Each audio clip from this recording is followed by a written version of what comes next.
Let's start recording. Happy Friday, everybody. Welcome to our Unit 10 live session. Good to see all of you. We got a lot planned for today, including a murder mystery, including learning about cognitive biases, our first big section on that. I'm excited. But before we do all of that, let's just start with general logistics about what we're doing in class this week and what's due. We're going to go to our Blackboard course page, check out the course content section of Blackboard, scrolling on down to Unit 10. All right, so as I mentioned, this is starting our section on cognitive biases. Kind of the rest of this class, not all of it, but like maybe the next 3 weeks or so, is like a cognitive psychology class. We're going to learn about how our minds work so that we can become better at critical thinking, learning about the areas in which most of our minds, my mind included, is not as good at cognitive thinking as it could be, not as good at reasoning as it could be. So we're going to learn about a lot of those processes. Here's some stuff. We are a week behind almost, though, because we've got to talk about abductive arguments. That was supposed to be the topic for last week. So we'll start with that today. That's some Unit 9 stuff. But then we will get into all of the stuff for class today. You have a very limited amount of reading for class this week. It's just this little excerpt, just 8 pages from a book called Thinking Fast and Slow by a psychologist named Daniel Kahneman. It's one of the people who really did a great job of researching into various cognitive biases. We'll get into that later in class today. Optional resource as well. This is a very cool video I recommend watching because it does a nice job of explaining something related to cognitive biases. It's pretty short. It's only 6 minutes. It's well done. I recommend checking that optional resource out. Now, let's talk about graded stuff for class this week. The only thing you have to do as a grade this week is our test. This is a test week. We only have 3 tests total all semester, and we took our first test way back in like week 5 of the semester, around Unit 5. Well, we just spaced them out roughly every 5 units. So it's Unit 10, so it's another test time. I've split up the test into 2 parts. So this first part, test number 1, you have 30 minutes to take it. And the second part, number 2 of this test, you have 60 minutes to take it. There's a review sheet for both of these parts right here. I want to go over some of this right now. So as I mentioned, it's split into 2 parts, but it's the same sort of style of test that you've taken already. It's a test that you take on Blackboard. It's a test that you have to use the Respondus lockdown browser to get to Blackboard to take.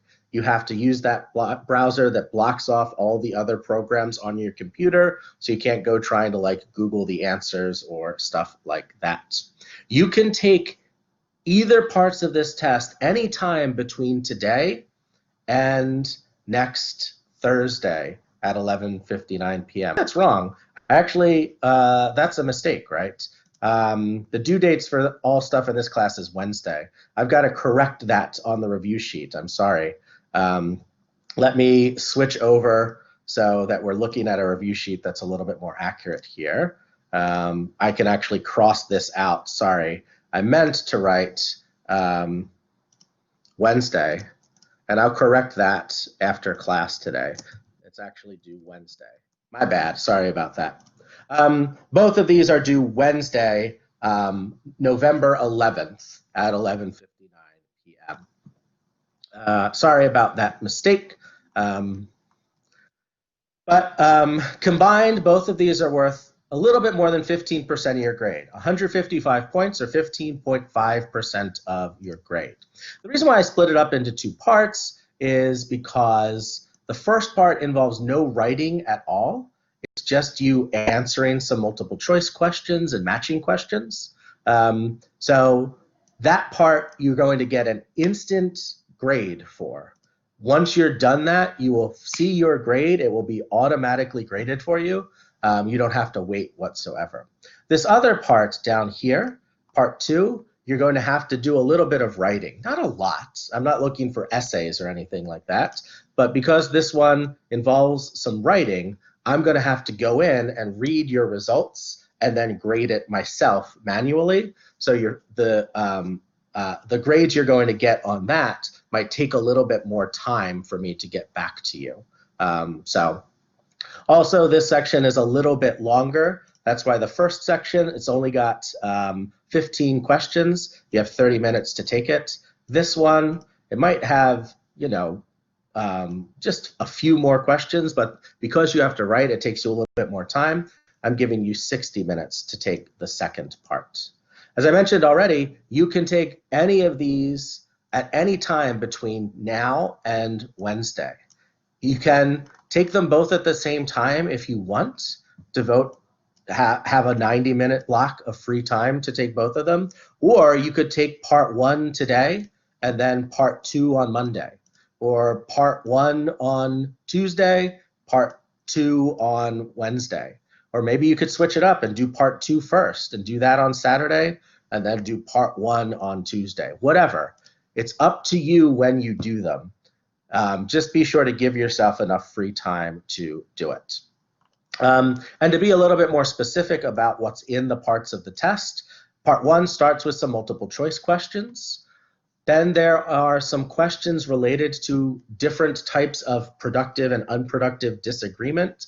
If you remember, we had a section of the class on productive disagreement, and we had these different levels, like the worst level was name calling, then there was ad hominem disagreements, then responding to tone, then contradiction, counter-argument, and finally refutation.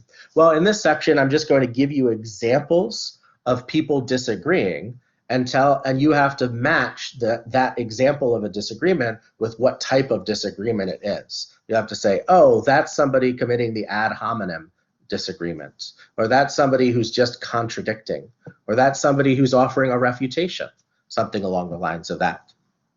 And then the final section of part 1, you'll be evaluating deductive arguments. Kind of like we did at the first test, you'll have to, for each premise of that deductive argument, choose true, false, or questionable for the truth of that premise.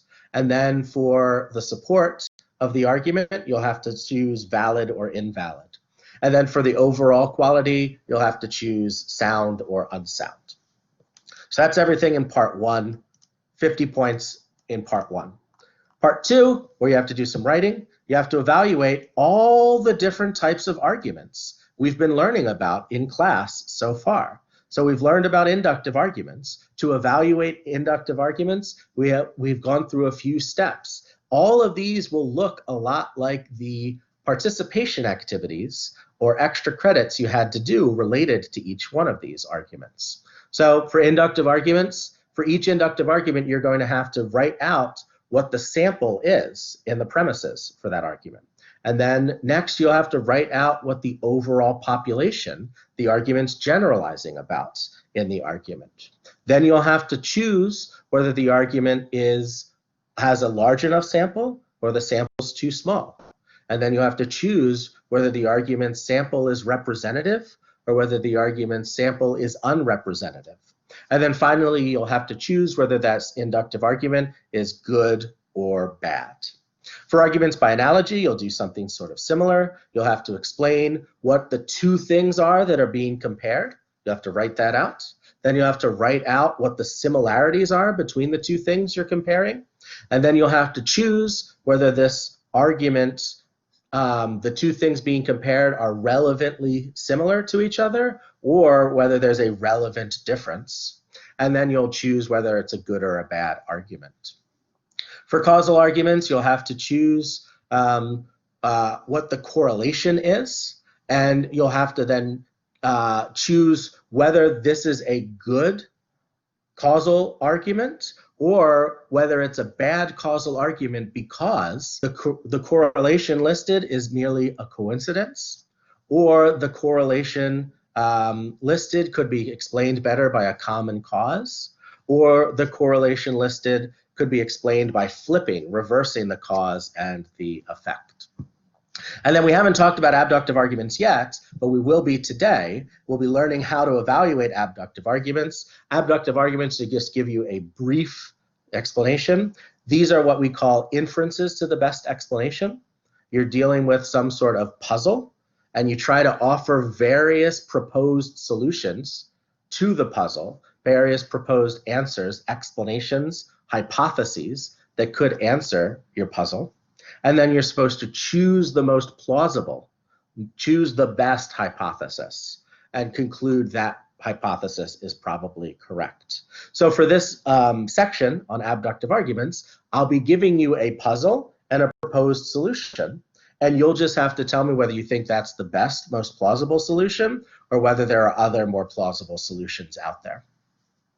And then finally, there'll be a section on arguments from authority, like we've been doing the past couple weeks. There'll be some sort of source making a claim as evidence that that claim is true, and you'll have to figure out whether that source is trusty or shady and explain why the source is trusty or why the source is shady, in terms of whether they're competent, likely to know the answer, whether the source is possibly insincere and has some sort of motive to lie or is probably telling the truth, or whether the source is biased or unbiased with some sort of possible loyalty that might distort their judgment. Final section of this part of the test is just some short answer questions. Could be on anything we've learned in class this so far this semester. Short answers, looking for like 1 or 2 sentence responses. Not looking for an essay, not even looking for a complete paragraph. Just usually 1 sentence is enough. Sometimes you might have to write 2 sentences to answer what it is we're talking about. And there's also an extra credit question. This part 2, you've got 60 minutes. Part 1, you got 30 minutes. All told, this should take no more than 90 minutes of work to do between now and Wednesday. And there is a second page of this review sheet. The second page lists all the topics that we've studied so far in this class. So it just sort of lists it roughly in order that we talked about this stuff. So we learned a little bit about what logic is in general, and we talked a lot about the difference between intellectual honesty and intellectual dishonesty, framing this in terms of the goal of reasoning versus the goal of rhetoric. We had a whole section on how to productively disagree and all the unproductive forms of disagreement compared to the most productive form of disagreement, a refutation. And then these are all the arguments we've been studying so far in this class. Today we're finally going to finish our section where we're just focusing on arguments and turn to talk about cognitive biases, which is exciting. All the cognitive bias stuff is not going to be on the test though. So we've got general arguments, how we evaluate them in terms of truth and support, what they're made of, premises and a conclusion. We've got specifically deductive arguments that try to prove the conclusion is true with absolute certainty. That we use words like valid and invalid, sound and unsound. For inductive arguments, those are generalizations based on a bunch of examples. We have our evaluation based off the sample size of our examples and how representative our examples are. Arguments by analogy are comparing 2 things and drawing a conclusion based off of that comparison. We evaluate those based off of how similar the 2 things we're comparing are to each other, and whether there are any possible relevant differences between those 2 things that could explain why one of those 2 things has the factor listed in the conclusion, but the other doesn't have that. For causal arguments, this is where we start with a correlation and then draw a causal conclusion that one thing causes the other. We evaluate this by considering other ways to explain the correlation. Maybe it's a mere coincidence and not a genuine correlation. Maybe there's a common cause that causes both of our 2 things being correlated. Or maybe we've reversed the cause and the effect. Arguments by authority are evaluated in terms of how competent our source is, how sincere our source is, and how unbiased our source is. And then we'll be talking a lot about abductive arguments today, how we go about doing abductive arguments, and then how we go about evaluating abductive arguments. All of that was very fast, very quick, but this is a nice, quick way to think about what's going on in test number 2. Any questions, thoughts, concerns about anything related to test number 2 at this point? Feel free to write nope in the chat if you do not have any questions. Feel free to write yup in the chat if you do have a question. Feel free to hit that raise hand button or just unmute yourself if you want to ask a question. We got Franco saying no questions, Barbara saying no questions.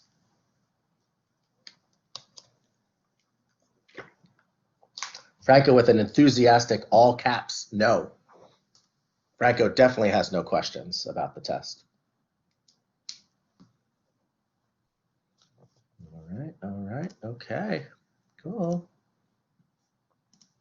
Well, if y'all got no questions, let's go a little, let's get started on our discussion of abductive arguments today. Got to pull up the slides. Here we go.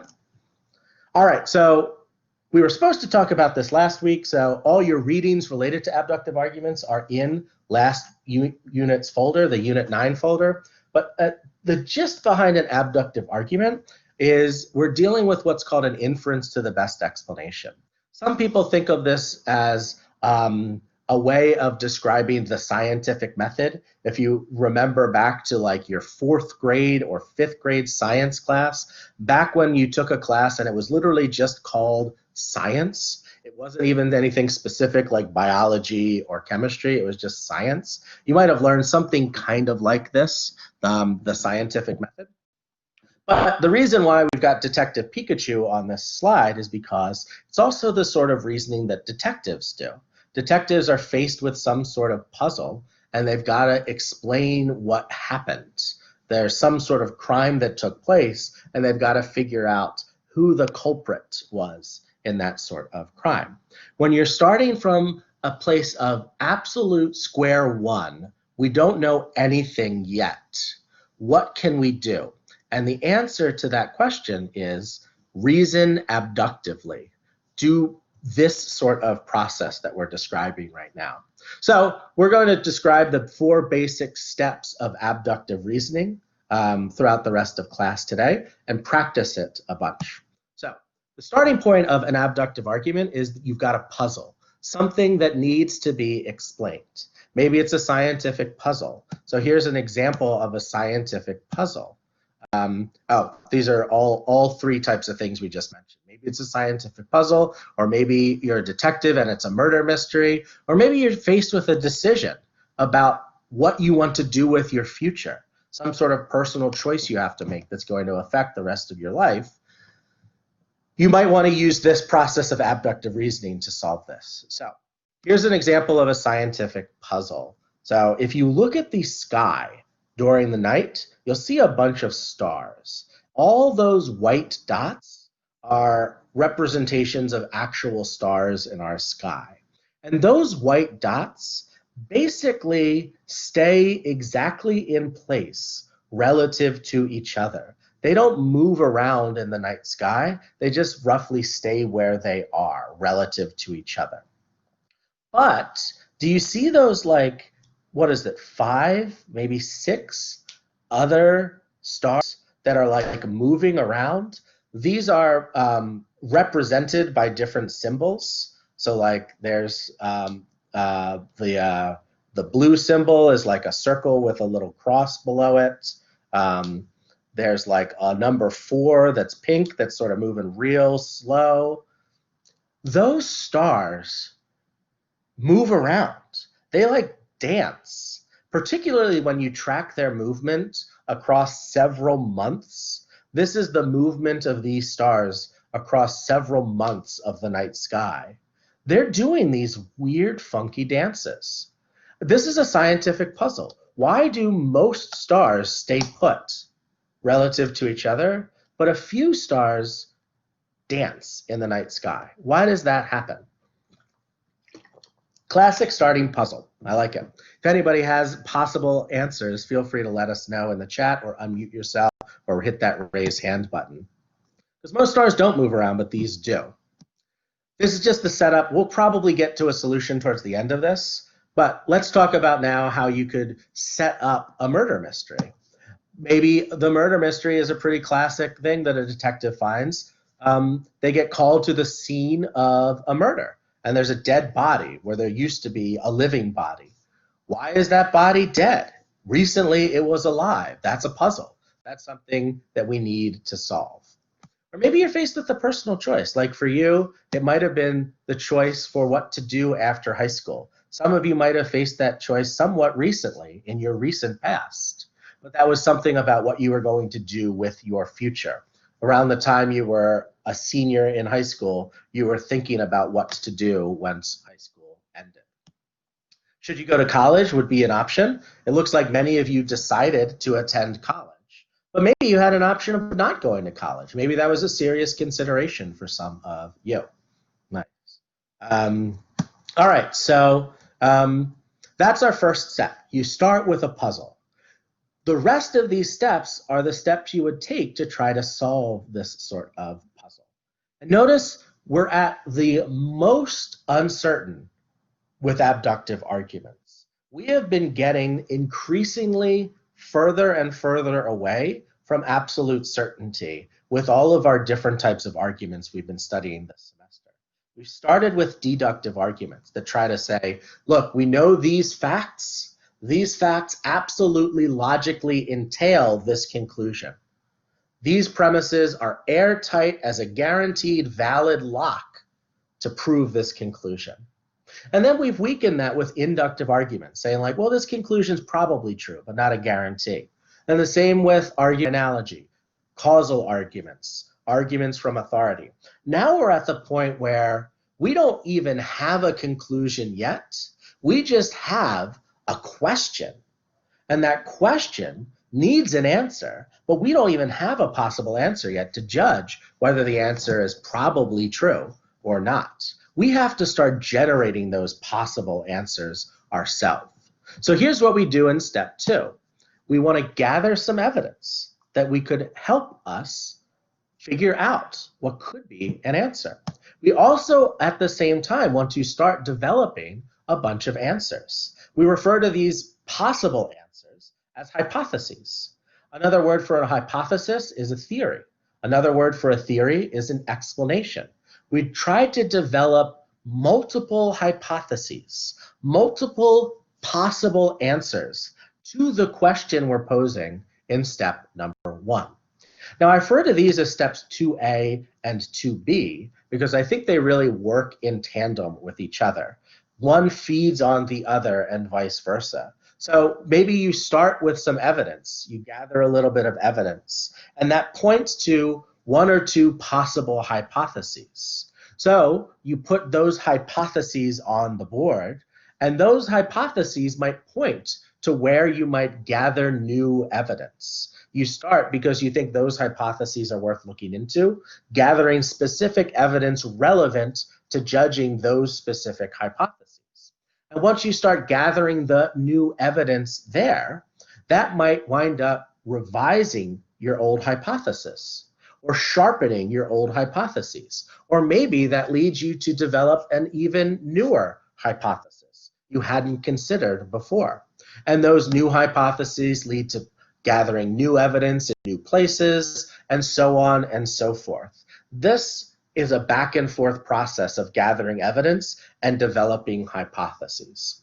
The main thing, by the way, this is starting to sound like the scientific method, right? You develop hypotheses, you test the hypothesis, and then you confirm your hypothesis. The main thing that I think is different from a lot of the ways people talk about the scientific method is that in 2B, we've got the word multiple.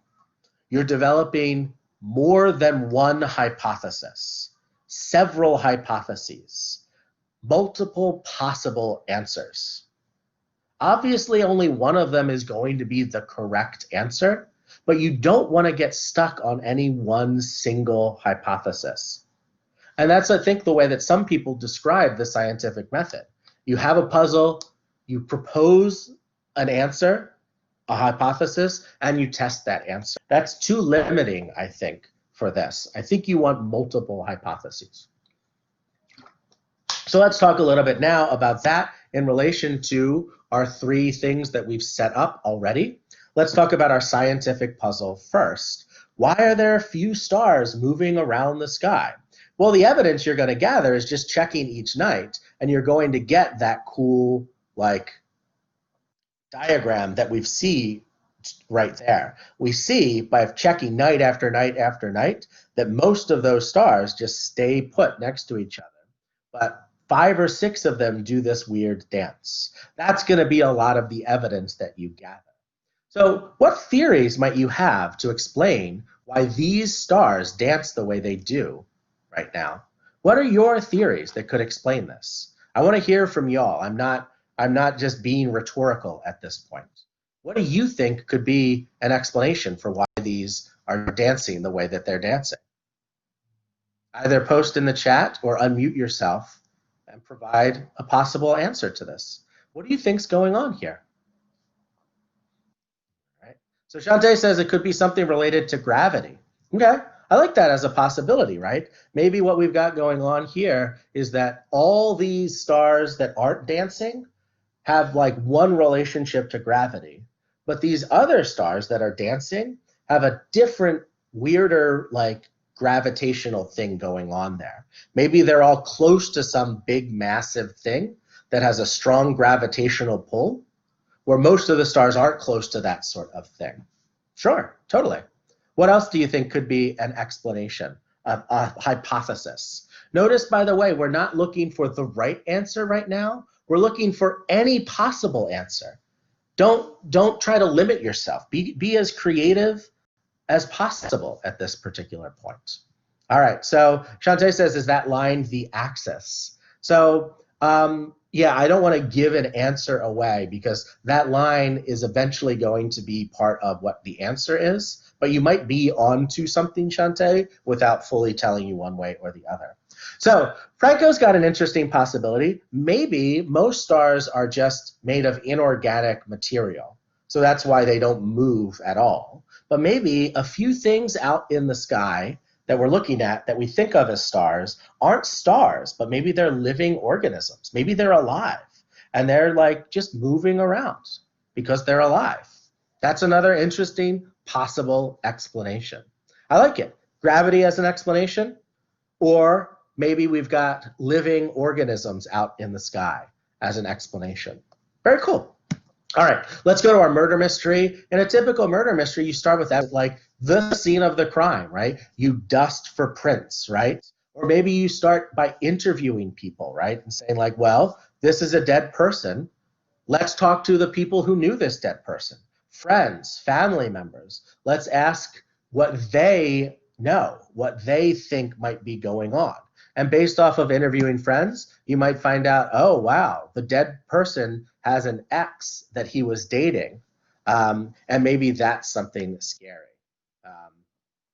And then maybe this leads you to talk to the dead guy's ex and ask the ex some questions. And then after that, the ex starts saying that, you know, he always had a bad relationship with his dad.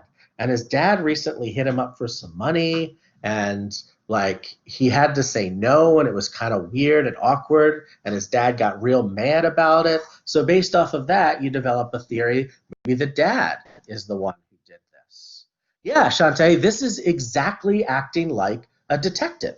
A detective thinks abductively. It's very weird, by the way, that like the classic detective out there in fiction is Sherlock Holmes, and you might have heard like Sherlock Holmes using the word deduction. Well, it's simple deduction, right? I just deduced the answer. Actually, Sherlock Holmes, when he's being an effective detective, is not deducing anything. He's abducing. This is just not as common a word. He's using abductive reasoning, not deductive reasoning. Yeah, and Isabel says, this is where they ask, do they have any enemies? And everyone always insists that they don't, right? Yeah, it's hard to speak ill of the dead, right? So maybe you have to get like real honest. Say like, no, let's be honest. We know this was a perfect person who was flawless, because anytime someone dies, you don't talk about their flaws anymore, right? Yeah, exactly, Isabel. No, everybody loved them. Well, that can't be true. If they're dead, somebody killed them. So Yeah, so Shantae, exactly. One thing we're thinking of is like, what's our motive? Who might have had a motive? And if somebody has had a motive to kill, they're instantly a suspect. Everybody who's a possible suspect goes on the theory board, right? They're under step B. There are people we're putting as our multiple hypotheses. Mm-hmm. Excellent. All right, so now let's go over to our personal choice here. I want to ask you all what you did when you were trying to figure out what you were going to do after high school. What sort of evidence did you look into? What sort of options were you seriously considering? So the options are going to be theories. Like, I know going to Kane is definitely one of your options, right? That's going to be one of your theories. What else were you considering aside from going to Kane for what you wanted to do with your life after high school? Again, I'm not being rhetorical. I actually want to know your answers. So Shantae was considering a gap year, just going and like maybe going to college eventually, but not right away after high school, doing something else. Yeah, maybe getting a job, saving money. That's an interesting option. Awesome. What else were y'all considering? If not going to Kane, what else? Maybe you were considering other colleges. Did you apply to other colleges? If so, what other colleges did you apply to? Or maybe any of you, some of you might have been considering not going to college at all, not even taking just a gap year, but taking a gap life where you never go back to school, or you're just sort of done with school for the time being, or not college specifically, but maybe some other sort of training. What else were y'all considering? All right, so Olivia wanted to go away for school, but your parents made you choose Kane. Oh wow, I guess you live close to Kane. Are you you're a North Jersey resident, Olivia? I forget where everybody lives. Maybe we talked about that in the first week of class. Shantae maybe is considering going to a vocational school instead of college. Mm-hmm. Okay, so you're like within a half hour of Kane. Cool. Mm-hmm. Yeah, so that makes sense. What other colleges were you considering that was going away? Dare I say a college outside of New Jersey? Were you considering GASP, New York, or Pennsylvania? Or could you even go as far away as Delaware? I don't know. So yeah, those are all good options. On the evidence side, what did you all do to try to like gather evidence? Obviously, it's sort of a fancy word to say you're gathering evidence, but like, what did you do to try to like help make up your mind? Did you like reach out to people and talk to people? Did you like look up stuff on the computer, on the internet? So Isabel went to a bunch in applied to a bunch in Texas, but knew she was going to Kane regardless. Olivia was considering Connecticut schools, like University of Connecticut. Trying to think of other Connecticut schools. Connecticut State, Yale. I can't think of other Connecticut schools. Ugh, I'm bad. I don't know Connecticut that well.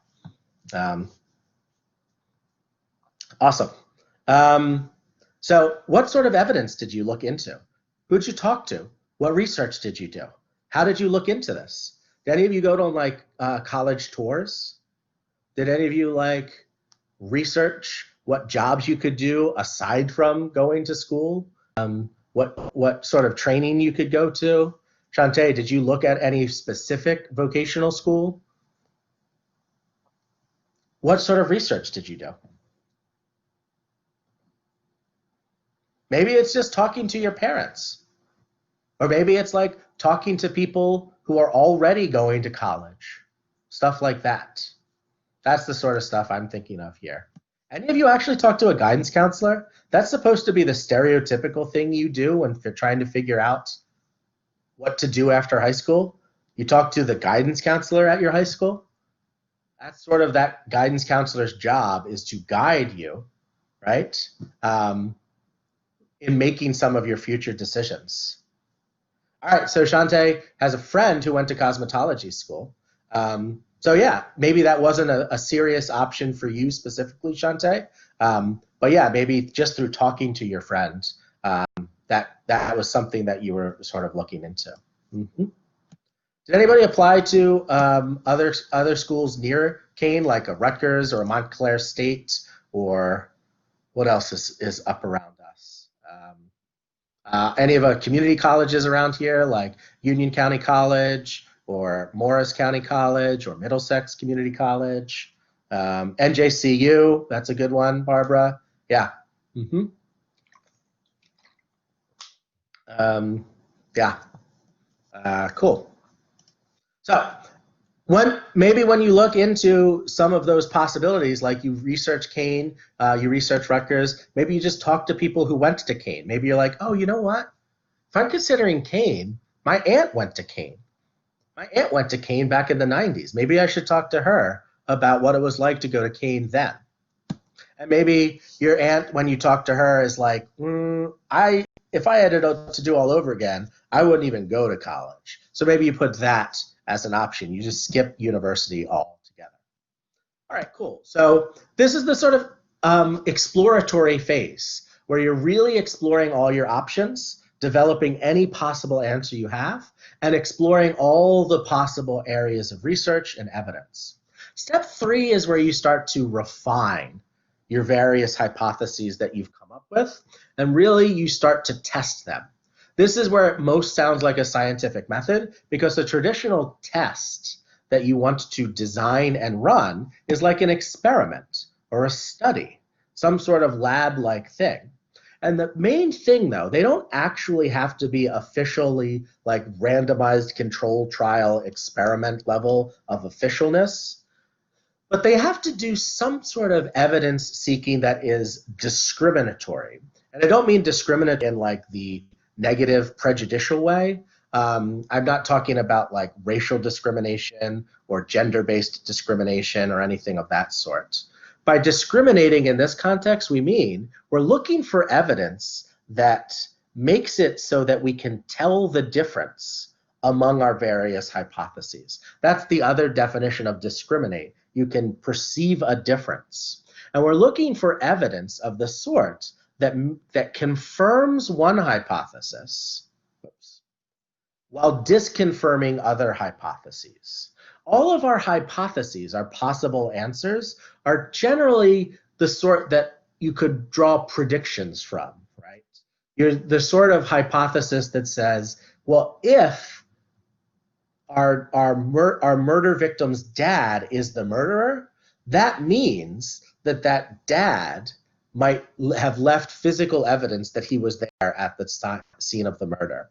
If the dad was the murderer, then here's another sort of piece of evidence we would expect to find. If the dad was the murderer, then we would expect maybe there would be the victim's blood on the murderer's socks or on the dad's socks or something like that. This is the sort of thing that is discriminatory evidence. It confirms one hypothesis while disconfirming others. I want to, by the way, point out the word confirm and exactly what that means. Confirming evidence is different from proving. When you confirm some sort of hypothesis, you're not guaranteeing that it's true. You're just providing some evidence in support of that hypothesis. You're not completely proving it. Abductive arguments rarely reach the level of absolute proof. Deductive arguments get to proof. Abductive arguments do not get to that level. Same with disconfirming. Even if you have disconfirming evidence, that doesn't mean you have complete disproof. It just means you have some evidence against the hypothesis.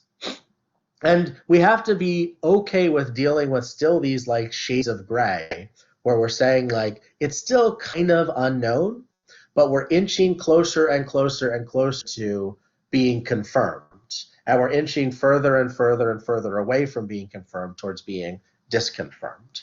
That's what we mean in this particular circumstance. So let's try to do that with our 3 examples we've been dealing with.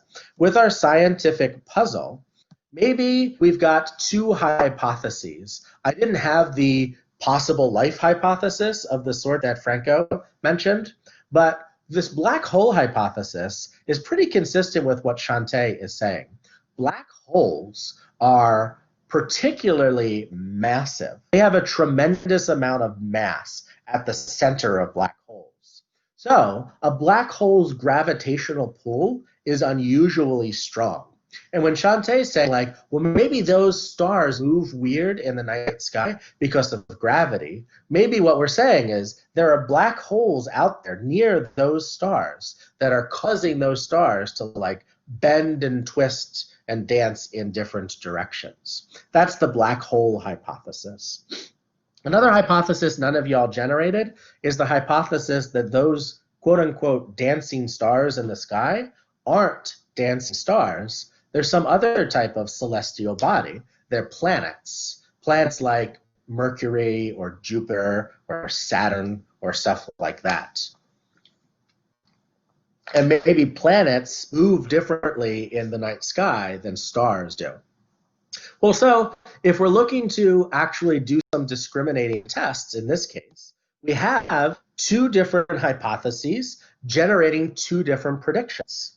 So one thing we could ask is, how would these stars move if all of these weird stars revolve around Earth? And this is a picture of that. This is a geocentric picture. The blue dot in the middle represents Earth. The yellow dot that's spinning around represents the sun. And all those red dots represent those dancing stars and how they dance in the sky. That's a really weird dance that those stars are doing, right? That seems very weird to be doing that funky dance. Assuming that the Earth is at the center of this, that's a dance that's a lot harder to explain. But let's look. Instead of asking the question, what if the Earth's at the center? What if we put the sun at the center of this? And instead we say, the Earth goes around the sun, and all these other dancing things go around the sun as well. Take a look at what happens then. This is on the left. Now the yellow sun is at the center. Earth is still the blue dot, but it's going around the sun. And all the other red dots are those dancing stars. Doesn't that just look like it makes more sense? That feels ordered and organized in a way that like we can make sense of that. And you know what? That's exactly what a planet does. A planet goes around the sun.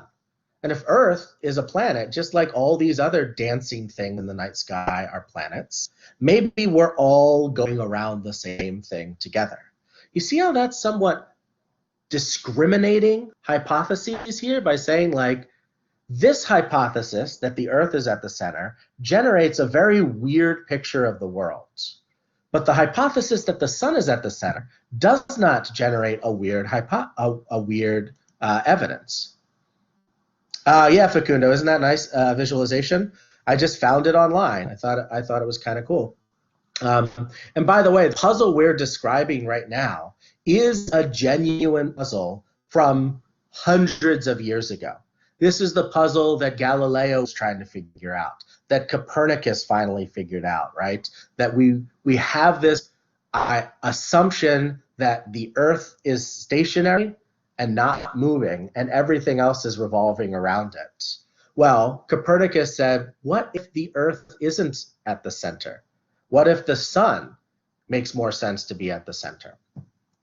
All right, let's go to, and by the way, this is what it would look like if we have one particular star, one particular planet rotating at a different speed around the sun, while we also rotate around the sun. We get this very weird, almost like it's two things in a dance type pattern going on. All right, now let's go to our murder mystery. We've got our dead body. Maybe we've whittled it down to two hypotheses. Maybe it's the ex of the dead person or the dad of the dead person. Well, now what we want is some sort of discriminatory evidence. Again, not in a way that we're talking about racial discrimination or gender-based discrimination. We're talking about evidence that will point towards one of the two suspects as more likely to be the murderer. So you look for things like fingerprints, DNA evidence. You look for a possible confession. You look for possible motives of the sort that Chuck is mentioning. Maybe there's security cam footage. It captures one of them entering the scene of the murder shortly before the murder taking place. something along the lines of that. For your personal choice, I want to know what actually made up your mind when it came to, say, going to Kane versus going to another college versus not taking a gap year or not getting a full-time job or something like that. We've already heard from some of you that for Olivia, it was her parents that was an ultimate decide on this. Olivia wanted to go to Connecticut, but her parents made her choose Kane. What was the deciding factor? What was the key piece of evidence or pieces of evidence that made you choose Kane as opposed to everything else of your concerns? So like Shantae, why didn't you choose a gap year? Why did you decide to go to Kane? Isabel, when you say you knew you were coming to Kane, even though you were applying to a bunch of Texas schools, what was it about Kane that stood out as opposed to all of those Texas schools? What made the decision? What were some deciding factors? So Isabel's swimming for Kane, so you had a particular, as a scholar athlete, an athletic program that could offer something for you. And they have the degree that you're looking to major in. Some of the other schools you were looking at, Isabel, didn't have your major, so some of those Texas schools. Olivia says less debt, right? If your parents are making that sort of decision, and I don't know if your parents are helping you out in this circumstance by maybe offering to pay you to pay some of your tuition, less debt might be an issue. Or if it was just their parents are saying hey, we can't help you out, but we know that Kane is cheaper because it's in state, and Connecticut is way more expensive because it's out of state. Out-of-state tuition is almost is typically twice as expensive as in-state or close to, right? Barbara says it was close to home and you had a preference to be by your family. I remember commuting for much of the same reasons that many of y'all were saying. I went to Temple University and I commuted.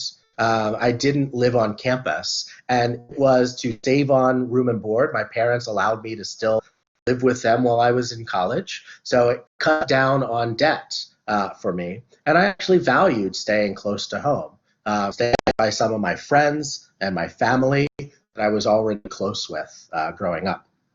Shantae, her career, it's a lot of years of school, so you didn't want to waste a year. So that gap year became a consideration about not wanting to push back starting your career post-college.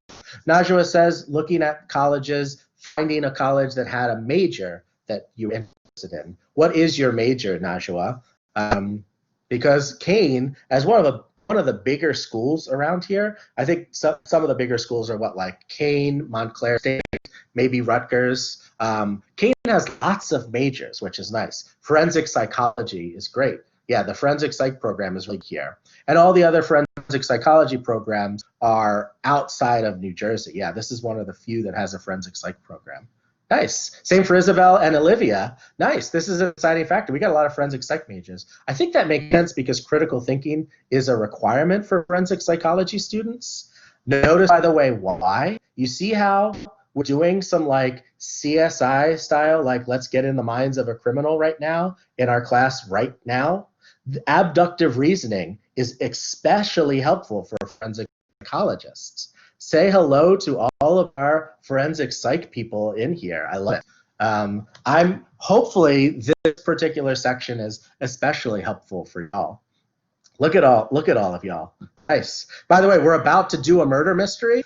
So I especially want all you forensic psychology people to help us out with running this murder mystery we're about to do in I don't know, less than 5 minutes.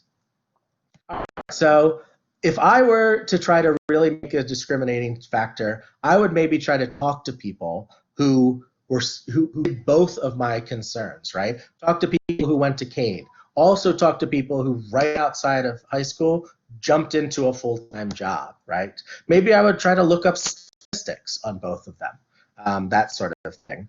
But I really appreciate what lots of you are saying about your personal values, because that's how you're going to ultimately make your final choice to a future decision. You want to choose at this point, by the time you've run enough tests, run enough studies and experiments, gathered enough discriminatory evidence, You want to choose the most plausible hypothesis, the one that just continues to stand up being confirmed, while other ones are not being confirmed or being actively disconfirmed.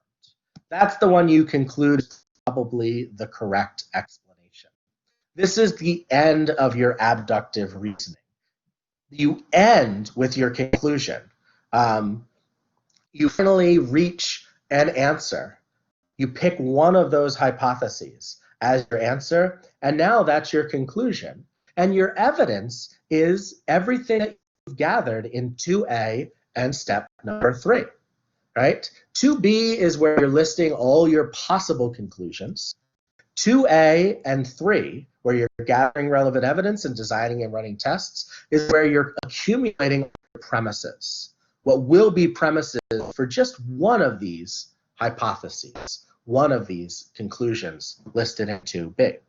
All right, so let's actually apply this now to our scientific puzzle, murder mystery, and personal choice. The correct answer in this particular case, as we've already mentioned, is that these are planets. These dancing stars are what we've now figured out are dancing planets. So Mars is the red circle. Venus, I really love how Venus dances, is the blue one that just stopped and dipped and is now turning back and turning around again. And then the one going really slow in the back, the turtlishly slow one in green is Saturn. Number that almost looks like a number 4 is Jupiter. It's also going kind of slow.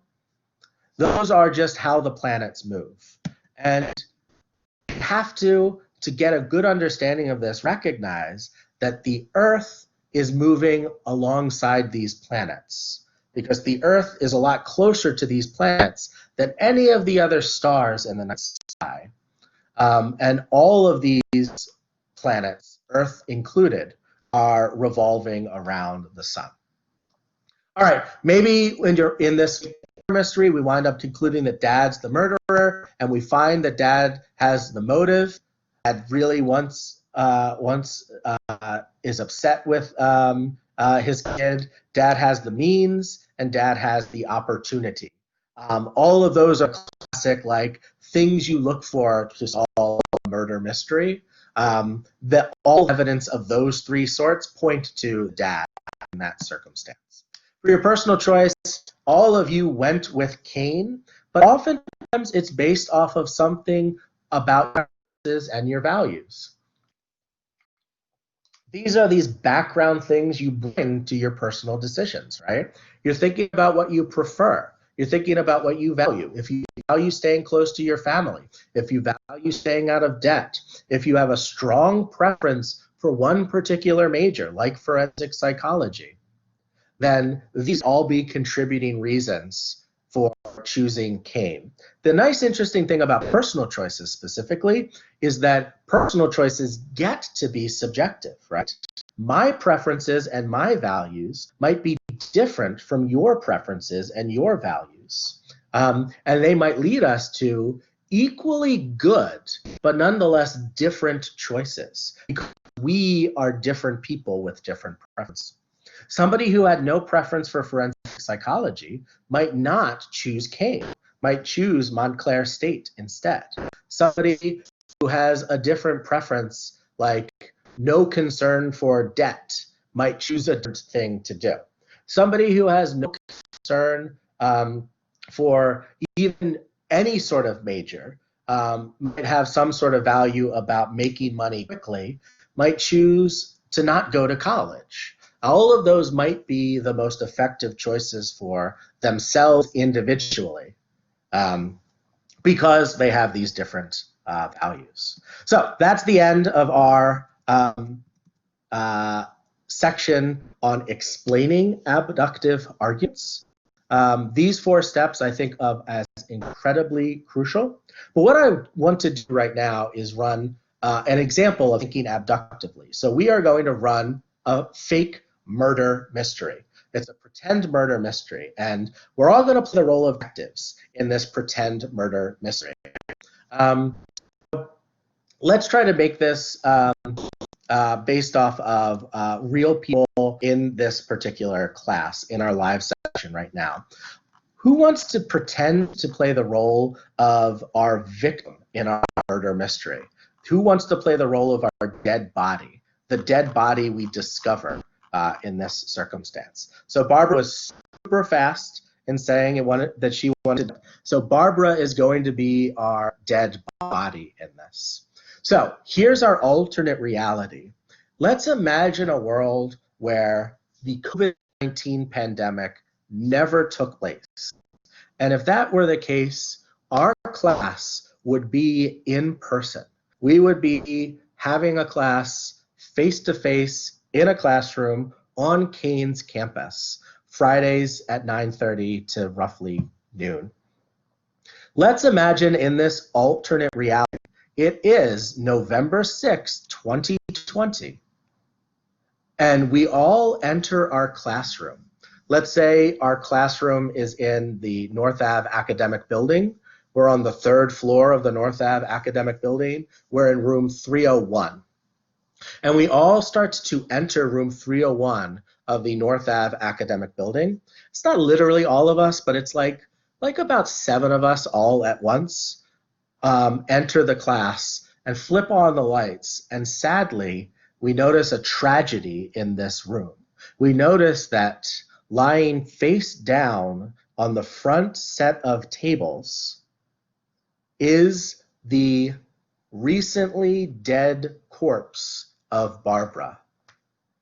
She's lying face down. There looks like there's like a pool of blood underneath her. I should also apologize, by the way. This is going to be like getting towards the levels of like one of those shows you would see on TV like Law and Order or CSI, where there will be a little bit of mention of gore. It's all fictional. It's all made up. The real Barbara is safe, as far as I know. But Barbara is lying dead in a pool of blood.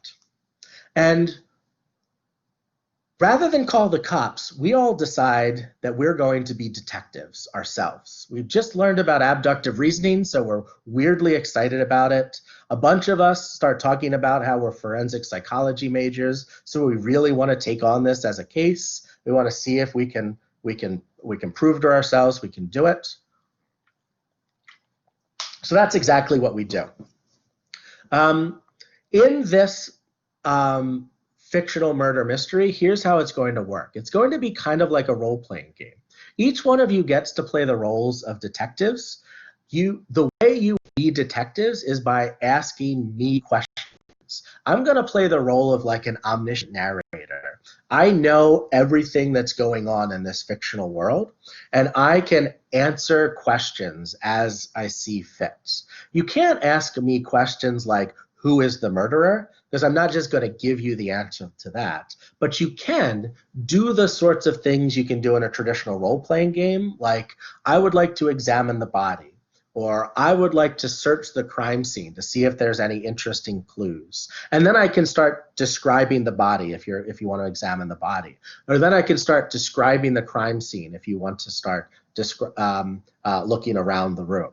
Or if you want to start like interviewing somebody who might be a suspect, I can play the role of that suspect, and you ask the suspect questions, and I answer in the fictional universe as if I were the suspect. It's kind of like if you've ever played Dungeons and Dragons or any sort of role-playing game like that. That's what we'll be doing from here on out. So let's get started. What questions do you want to start asking right now that you see Barbara's body dead on the floor in our classroom?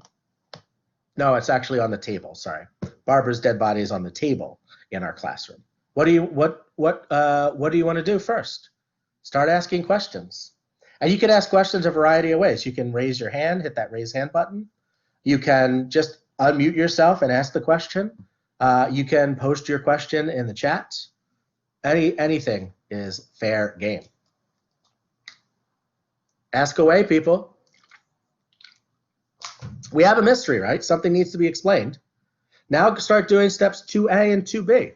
Start gathering the evidence. Start developing hypotheses. What do you want to know? What do you want to start researching?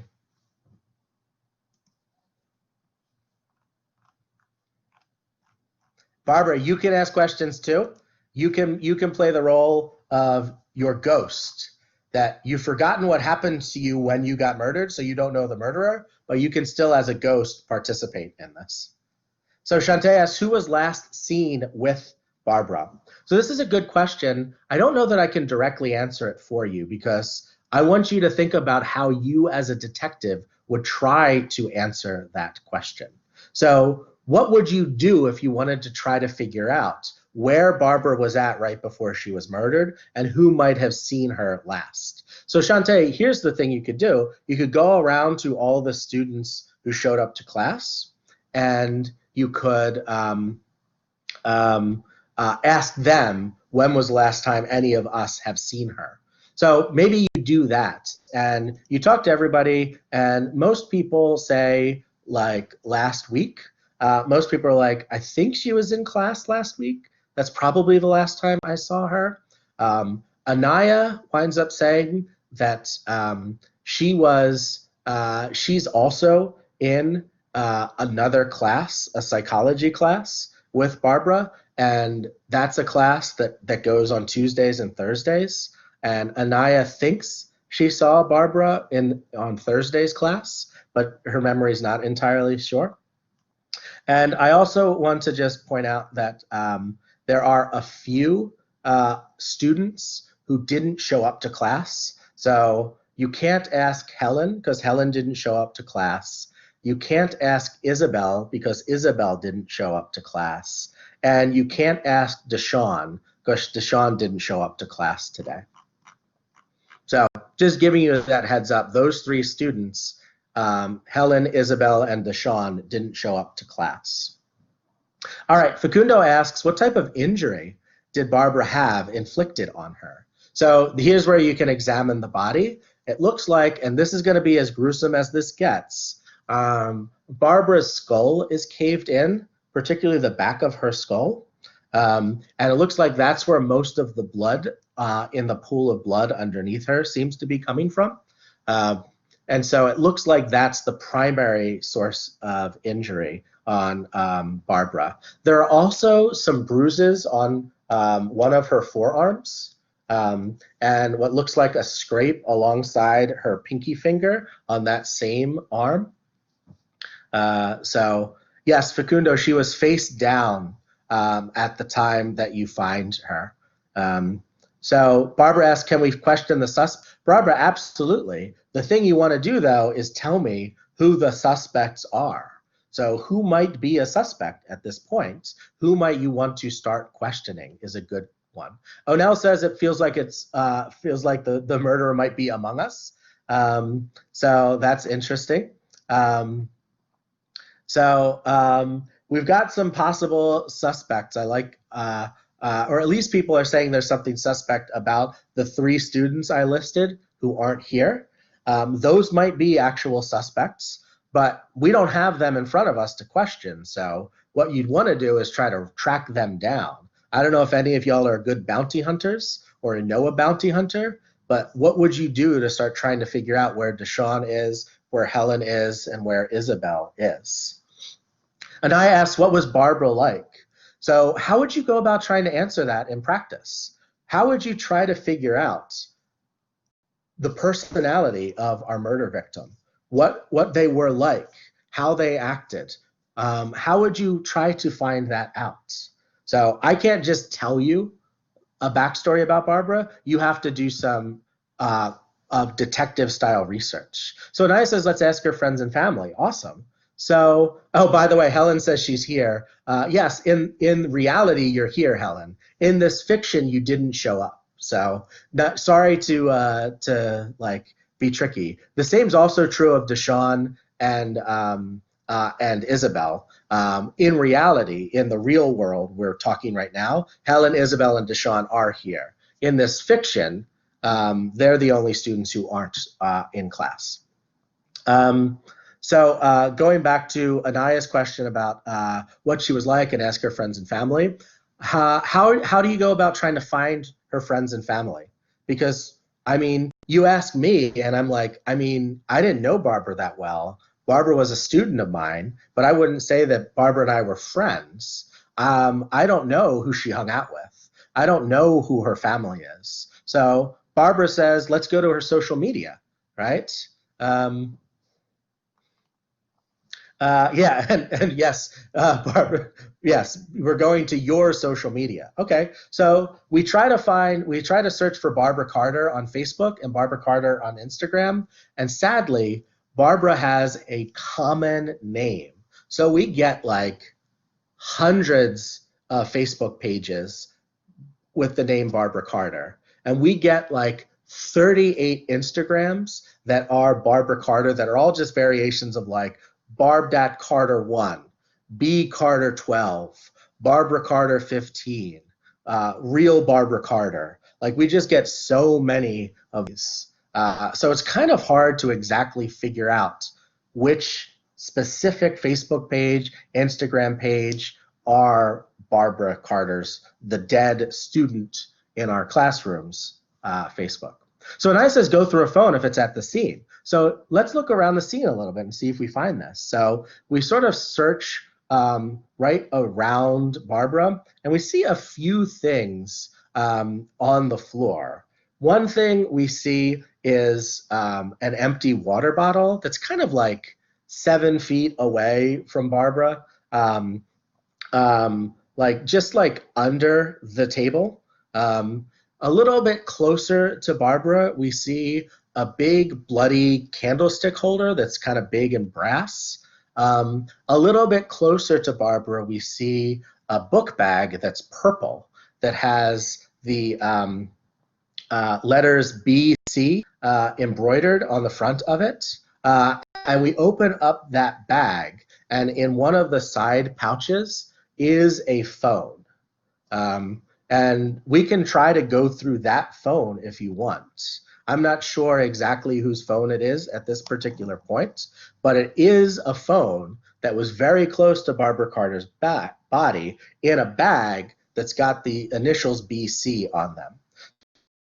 That phone for prints, so good forensic science we've got here. We dust the phone for prints, and we mostly get one particular set of fingerprints. We also get like a partial of one other fingerprint. And we also check our deceased body, Barbara Carter's fingers, and we get those fingerprints off of Barbara. And we find that the fingerprints on that phone that are like largely the same match Barbara. So it looks like fingerprints of Barbara's are all over that phone. Okay, so let's check the brass candlestick holder. Okay, so we dust the brass candlestick holder for fingerprints, and we find a different set of fingerprints, not Barbara's fingerprints, but some other set of fingerprints. We run the fingerprints to the FBI database, the FBI criminal database. By the way, one of you is a really good hacker. I don't know, let's say Facundo is an amazing hacker. So Facundo hacks into the FBI criminal database and scans our prints from the candlestick holder onto the database, and it doesn't match anybody in the FBI criminal database. So all we know at this point is that those fingerprints don't belong to a known convicted criminal in the FBI database. And it's not Barbara's as well.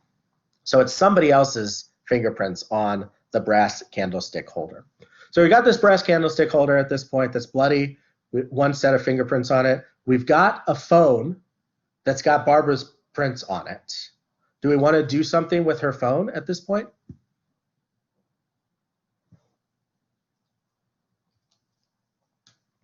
What do you want to do with her phone?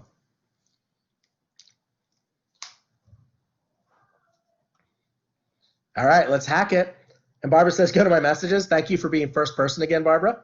And Isabel says, let's contact her family. Isabel, I like your concern that we should actually like maybe tell the family of the victim that there's a death.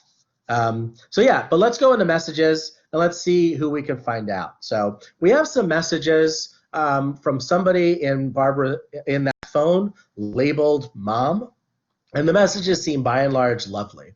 By the way, I apologize if what I say does or does not match what actually is going on in your real life. For anybody I'm talking about, I have no idea about anyone's actual relationships with their family or friends or anything like that. I'm making this all up.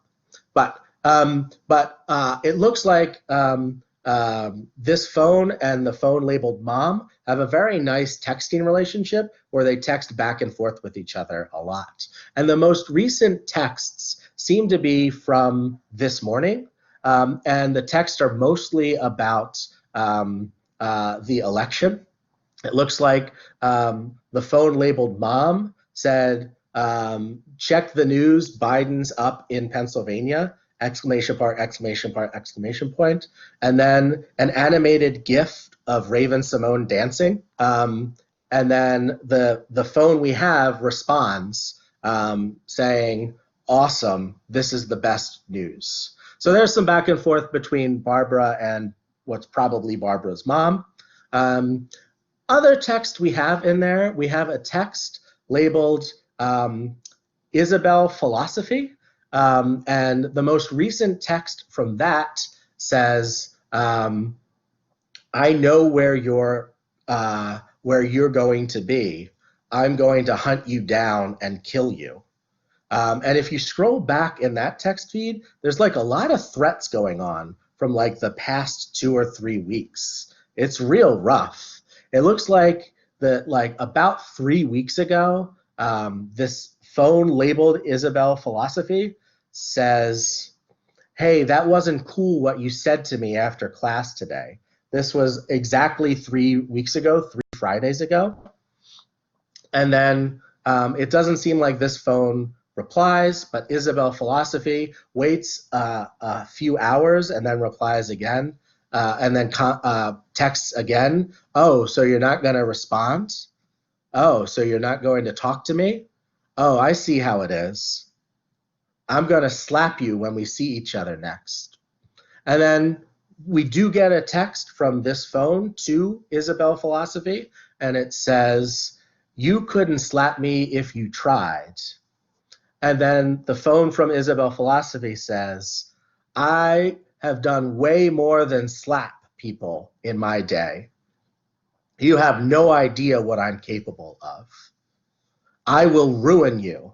And then this text that's pretty rough, I apologize for the language, but I'm just quoting it.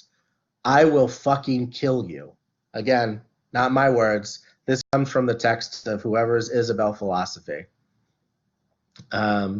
So Anaya says, let's check Isabel for prints. Remember, Isabel is not a student who showed up in class today. We've got Helen, Isabel, and Deshawn as the 3 students who didn't show up in class. So we can't check Isabel's fingerprints at this point. We could check all the other students in class and their fingerprints if you wanted to as well.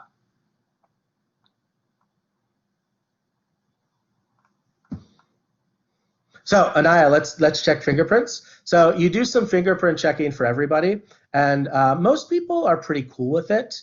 Shanae, though, just sort of raises her hands when you ask Shanae for her prints and says, like, look, I'm not going to give out information like that. I'm sorry. I'm about my rights and freedom, and if I'm not a suspect, I don't have to give up my prints. And she refuses to give you her fingerprints. So she has no fingerprints. Everybody else is kind of cool with it, although after Shanae does this, Courtney was like, oh, I kind of wish I did that now too. I kind of went along with the crowd, but I kind of feel the same way Shanae did. But you already got Courtney's fingerprints. And none of the fingerprints you have collected match the fingerprints that are on the brass candlestick holder. And none of the fingerprints you have match the other fingerprints that are on Barbara's cell phone. So you have everybody's fingerprints except Shanae's, Helen's, Isabel's, and Deshawn's. Right? We don't have Shanae's, exactly. And we don't have the 3 students who aren't in class. So what would you like to do now as investigators?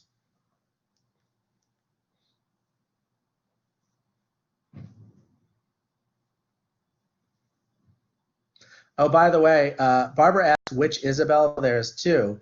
The way that Isabel is spelled in the phone as Isabel Philosophy is like this. I'll just write it in the chat here. That's how it's spelled, just to give you a heads up.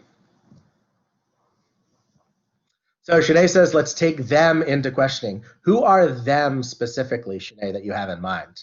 And Anaya says, can we interview the people there that didn't give their prints? So there's only one person who didn't give their prints. Even me, I'm the teacher, I'm there too. I gave my fingerprints, and my fingerprints don't match the candlestick holders' fingerprints or the cell phone's fingerprints. So Shanae, we can interview Shanae if you want. So let's interview Shanae. And Barbara says we should also try to contact Isabel. So one thing you can be thinking about while we're interviewing Shanae is, what would you do to try to track down Isabel? What would you do to try to track down anybody who's gone missing from this class? How could you go about doing that? So let's ask Shanae whether she has an alibi. So first question we ask Shanae is, where were you before class today? And again, I'm going to answer on behalf of Shanae. Apologies to you, Shanae. You don't get to answer for yourself, but this is my story that I'm creating, so I'm just gonna speak on your behalf in this moment. So Shanae says before class, she was hanging out with one of her friends. They like to do a little bit of morning studying together. They both have a big biology test later today. So they were both sort of studying hard for their biology test. Other questions you would like to ask Shanae? Who's the friend? Shanae says, so that's my friend Antonia. Antonia also goes here to Kane. Antonia and I became close in a different class last semester. We were both in general psychology in the spring.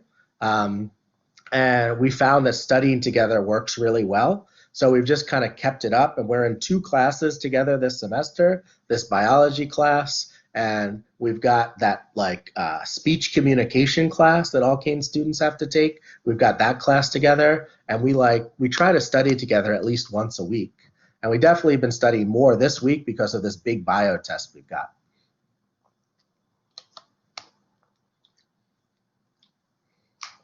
What else do you want to ask Shanae?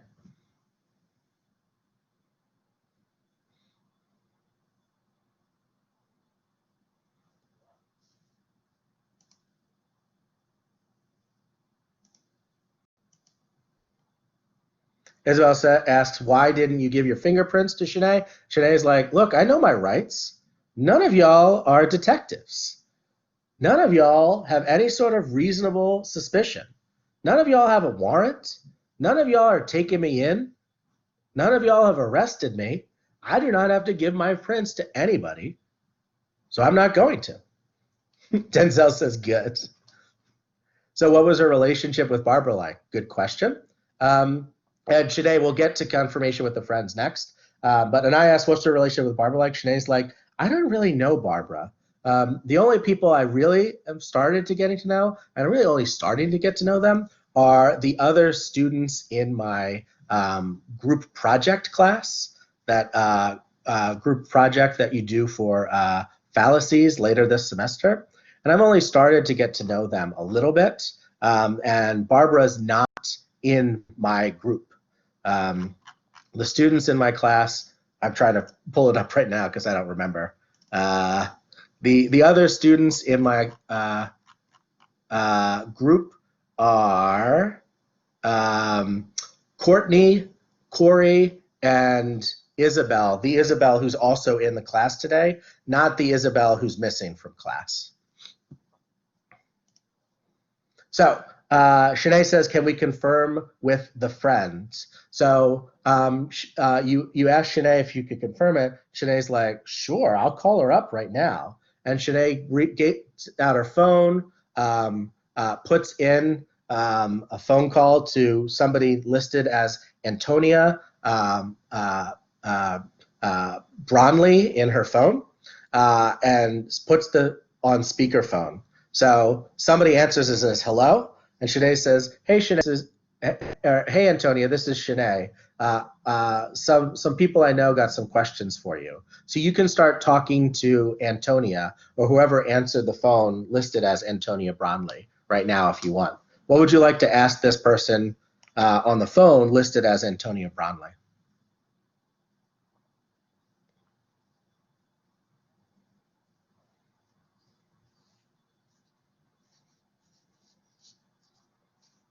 All right, Anaya says, where were you this morning? And where are you this moment? We'll ask both of those questions. We'll start with where were you this morning? And Antonia's like, man, we got up at like 7 this morning and we got some breakfast burritos and we've been cramming for this hard bio test together. Shanae and I just got together, ate those burritos, and just quizzed each other, just back and forth quizzed each other on this test. Facundo asks, where are you at this moment? And Barbara says, I'm kind of still studying, like in the same spot that Shanae and I were going. I don't have a morning class on Fridays, so I've just been hanging in the student center, just continuing to like try to get my work done. Isabel asks whether this Antonia knew Barbara, and Antonia says, Barbara. I mean, I know a Barbara. My aunt used to date a Barbara, but she's like in her 60s. So like that's the only Barbara I ever knew. I don't know of any Barbara who goes to Kane. Franco, I don't know what you're asking about in dream. Could you say a little bit more about what you mean by in dream? And I'm happy to try to ask Antonia your dream question, whatever that happens to be. So Anaya's, by the way, we've got our first at least attempt at a, what would you call this? Your first attempt at a hypothesis. Your hypothesis is that Isabel is our murderer, that Isabel killed Barbara. So we at least have one hypothesis at this point. Other hypotheses any of you want to put up there? Remember, we're doing steps 2A and 2B right now. We're considering both the relevant evidence and any hypotheses that we could develop at this point. So other questions you want to ask Antonia, other hypotheses you want to generate aside from Isabel? What are y'all thinking at this point? Let's keep investigating. Let's keep thinking through this. Can we her? You want to email Isabel? Okay, cool. So you type in Isabel Desano, and Kane does that nice thing where when you type in an email in your Kane account, it just sort of like auto completes what it is, and that sort of pops up. What would you like to email Isabel, Anaya? What would you like to email her?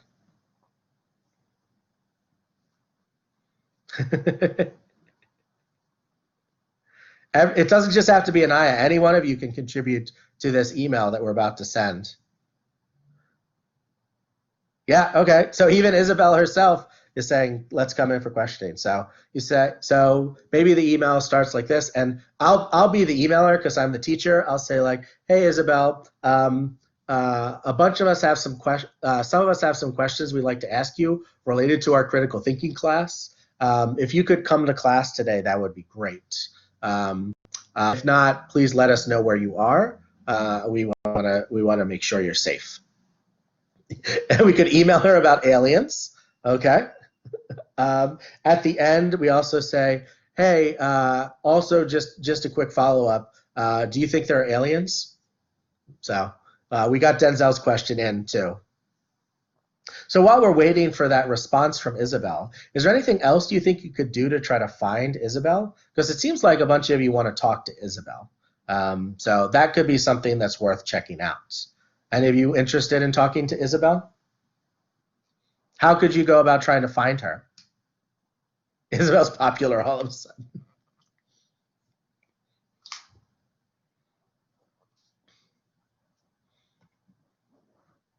Think like a detective. What would you do if you're trying to track down a suspect, but the suspect isn't at the scene of the crime right now?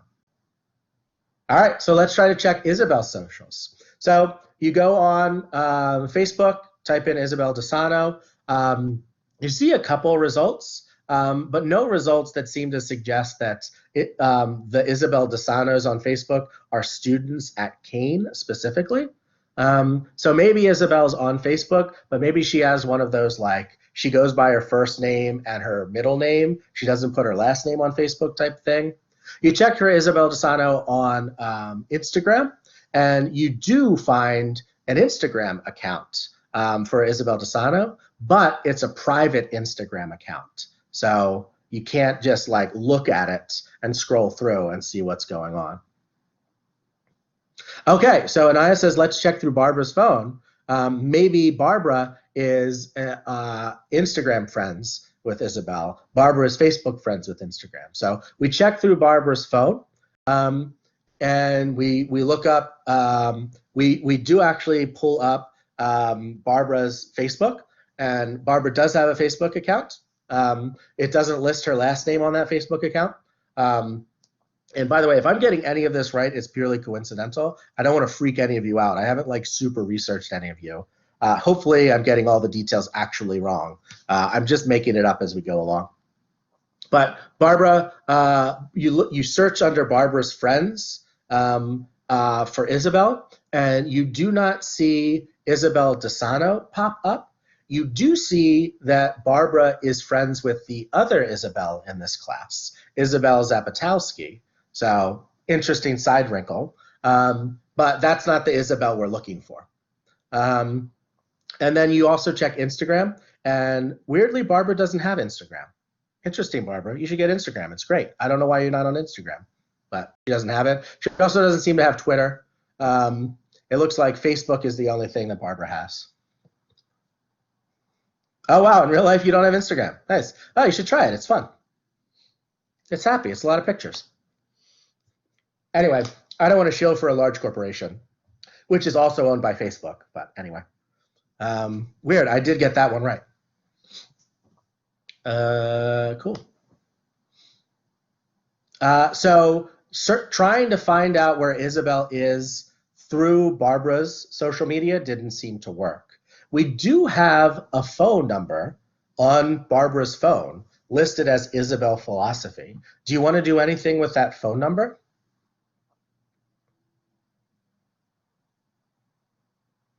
We have a phone number. We also have a hacker. All right, Facundo says maybe we can try to track that phone number. All right, remember, we've got a super great hacker.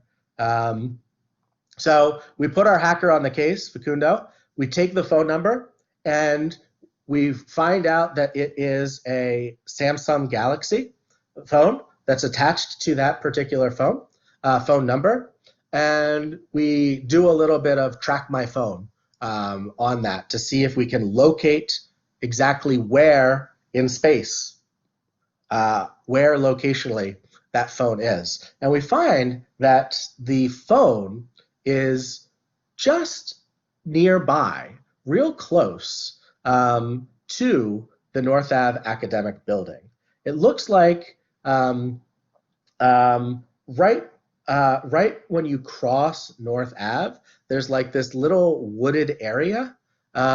It's a cool, nice little wooded area, and that's where the phone seems to be.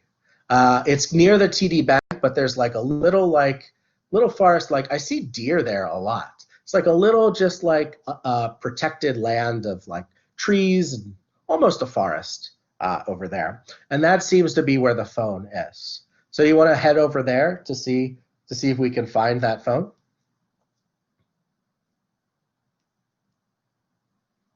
All right, so Anaya says yes. So you go over to, you walk over across North Ave, and behind a tree, you just see somebody just sort of like lying, like not lying there, but like sitting with their back on the tree. You sort of see someone there. And as you approach, one thing you notice is that this person isn't wearing a jacket, and it's a pretty cold day. It's like a high of 45 degrees, and like in the morning, it's sort of still in the high 30s. Fahrenheit. So it's a pretty cold day, and this person doesn't have their jacket on. A few of you claim that you know what Isabel looks like, and a few of you say like, oh yeah, that's Isabel. That's definitely Isabel. So you walk up to this person that several of you have identified as Isabel, specifically Isabel Desano. Um, and we can start talking to her now if you want. What questions would you like to ask this person?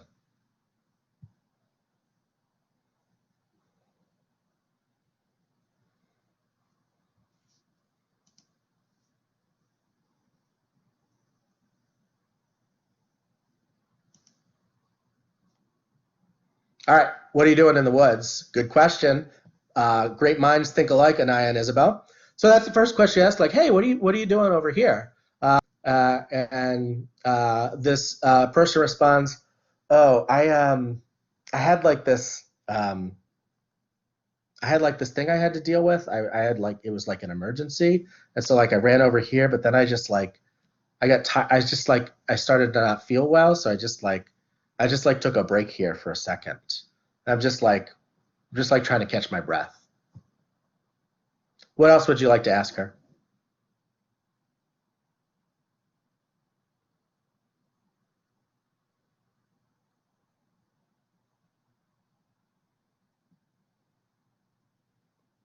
Okay, so Anaya says I'm gonna ask for a prince. Franco says, look at my eyes. Okay, so Franco thinks that he can stare into the eyes of a killer and determine whether they're a killer or not. So let's go with Anaya's question first, and then we'll go with the next ones. So you ask for her fingerprints, and she's like, fingerprints? What are you? Why? What's going on? Do you think I'm a criminal or something? I don't want to give you my fingerprints. I don't what's going on? Facundo asks, where are you headed? Um, and Isabel, so you ask where are you headed, and Isabel says, oh, I've got to go home. My family's I think my uncle's like I got to get home. I think my uncle's in trouble. Anaya asked whether she has blood splatter on her. You look around, and there doesn't seem to be a good amount of blood splatter on her. There does, though, seem to be one little splatter of something red on her right sneaker. So she's wearing white Pumas, and on her right sneaker, there seems to be a little small splotch of red. Not sure what the red splotch is, but it's something. So now he says, let's test that. All right, so you got some of the best forensic psychologists in the game. So while you're questioning Isabel, one of you just sort of slowly, real low key, just sort of like crouches down and just like takes a little cotton swab and just like whoop, gets a little sample of whatever that red thing is on that shoe. And then you run it back to your forensic science lab. A couple of you are really good at doing this like blood analysis, and you do some analysis on it, and this seems to be consistent with Barbara's blood. So it looks like whatever the red stuff was on that shoe is Barbara's blood.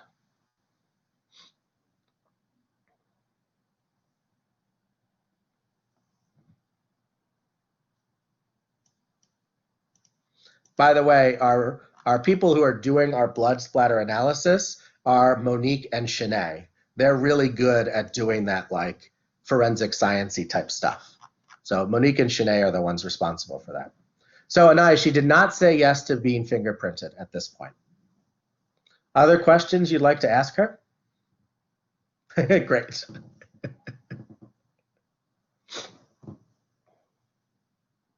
And that's something that I don't think you could do on the sly. It'd be a lot harder to get her fingerprints on the sly. Okay, so Isabel asks, well, we ask Isabel on behalf of real Isabel, did you know Barbara? And Isabel says, Barbara. Oh, yeah, she was She's in my class. She was a student she was in my group project. We were like group project members. So Facundo asks, "Why do you have blood on your shoe?" And Isabel looks down and says, "Oh, I have. Oh, that's. I think. Well, I've been having nosebleeds today. I think maybe it's from my nosebleed." And I asked, "Where were you this morning?" Um, and Franco asks, "Why do you look nervous?" And at this point, Isabel sort of breaks down. She starts crying. I love this. You guys are writing a screenplay right now. This is turning into a TV show. I love it. But Isabel starts to break down and says, "I know what you're asking me. Barbara's dead, right? You want to know whether I did it or not. Well, I'm not going to say anything, but I will say this: whoever did that knows that Barbara had it coming. She she deserved whatever she got, and I don't regret a thing. I would do it again." And at this point, we're going to stop our investigation. All right. So she admitted it. Yeah. But here we have a pretty clear moment, right?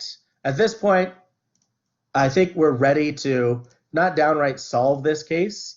We're ready to at least list our possible answers here and talk a little bit about what we like or don't like about them. So I want to switch over for a second. I got this. Where are we at? Where are we at? Here it is. All right, so let me do a quick switch. She's going to jail. Let's see here.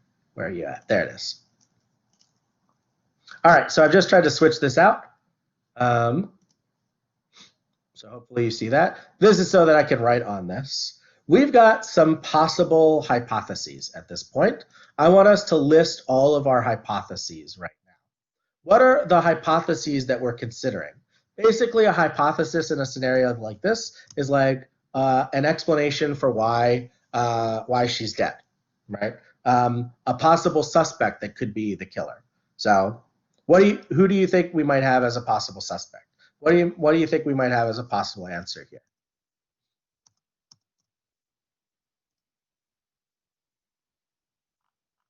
Let's list our suspects. Who we got? All right, so Isabel. So clearly a leading suspect here is Isabel, right? Isabel killed Barbara in the classroom with a brass candlestick holder. Great. I want to remind you not to get so single-mindedly dedicated to any one single hypothesis. So let's consider other hypotheses. What else could there be aside from Isabel? Did we have any other suspects? Helen, right? Helen was also missing. All right, we've got some other people. Sorry, Helen. Anaya says, let's go with Shanae, right? Shanae refused to get fingerprinted, so maybe that makes her at least a little bit suspicious. All right, so we'll put that down. What about Deshawn? We totally we ignored Helen and Deshawn, honestly. We didn't do any research on either of the other students, right? So in terms of like developing multiple hypotheses, we really only got some evidence relevant to this first one. I guess we interrogated Shanae a little bit, but Helen and Deshawn got off pretty free on this one. Any other hypotheses you want to throw out there? Another hypothesis might be that not just dealing with a suspect, but something else could be going on. What else do you think could explain the fact that Barbara's dead? Any other hypotheses we haven't seriously considered yet, but it's worth just mentioning? Maybe it's all of them. I like this, right? So this is a conspiratorial thing, right? So maybe it was Isabel, Helen, Shanae, and Deshawn, right? They're all the killers. They all killed Barbara together. I like that as a possibility. Hmm. Other possibilities y'all can think of? Maybe she tripped and died, right? I love this. Yeah, here's a possibility. It's an accident. Great one. I love it. hmm Where's the candlestick even coming from? Yeah, I mean, maybe the candlestick just happened to be there, and maybe she accidentally tripped over the candlestick. Maybe it's self-inflicted. I love this. All right, so maybe it was a suicide. hmm I like that as a possibility. hmm You think the candlestick came from Isabel's room? I mean, if Isabel's the killer, then maybe. Sure.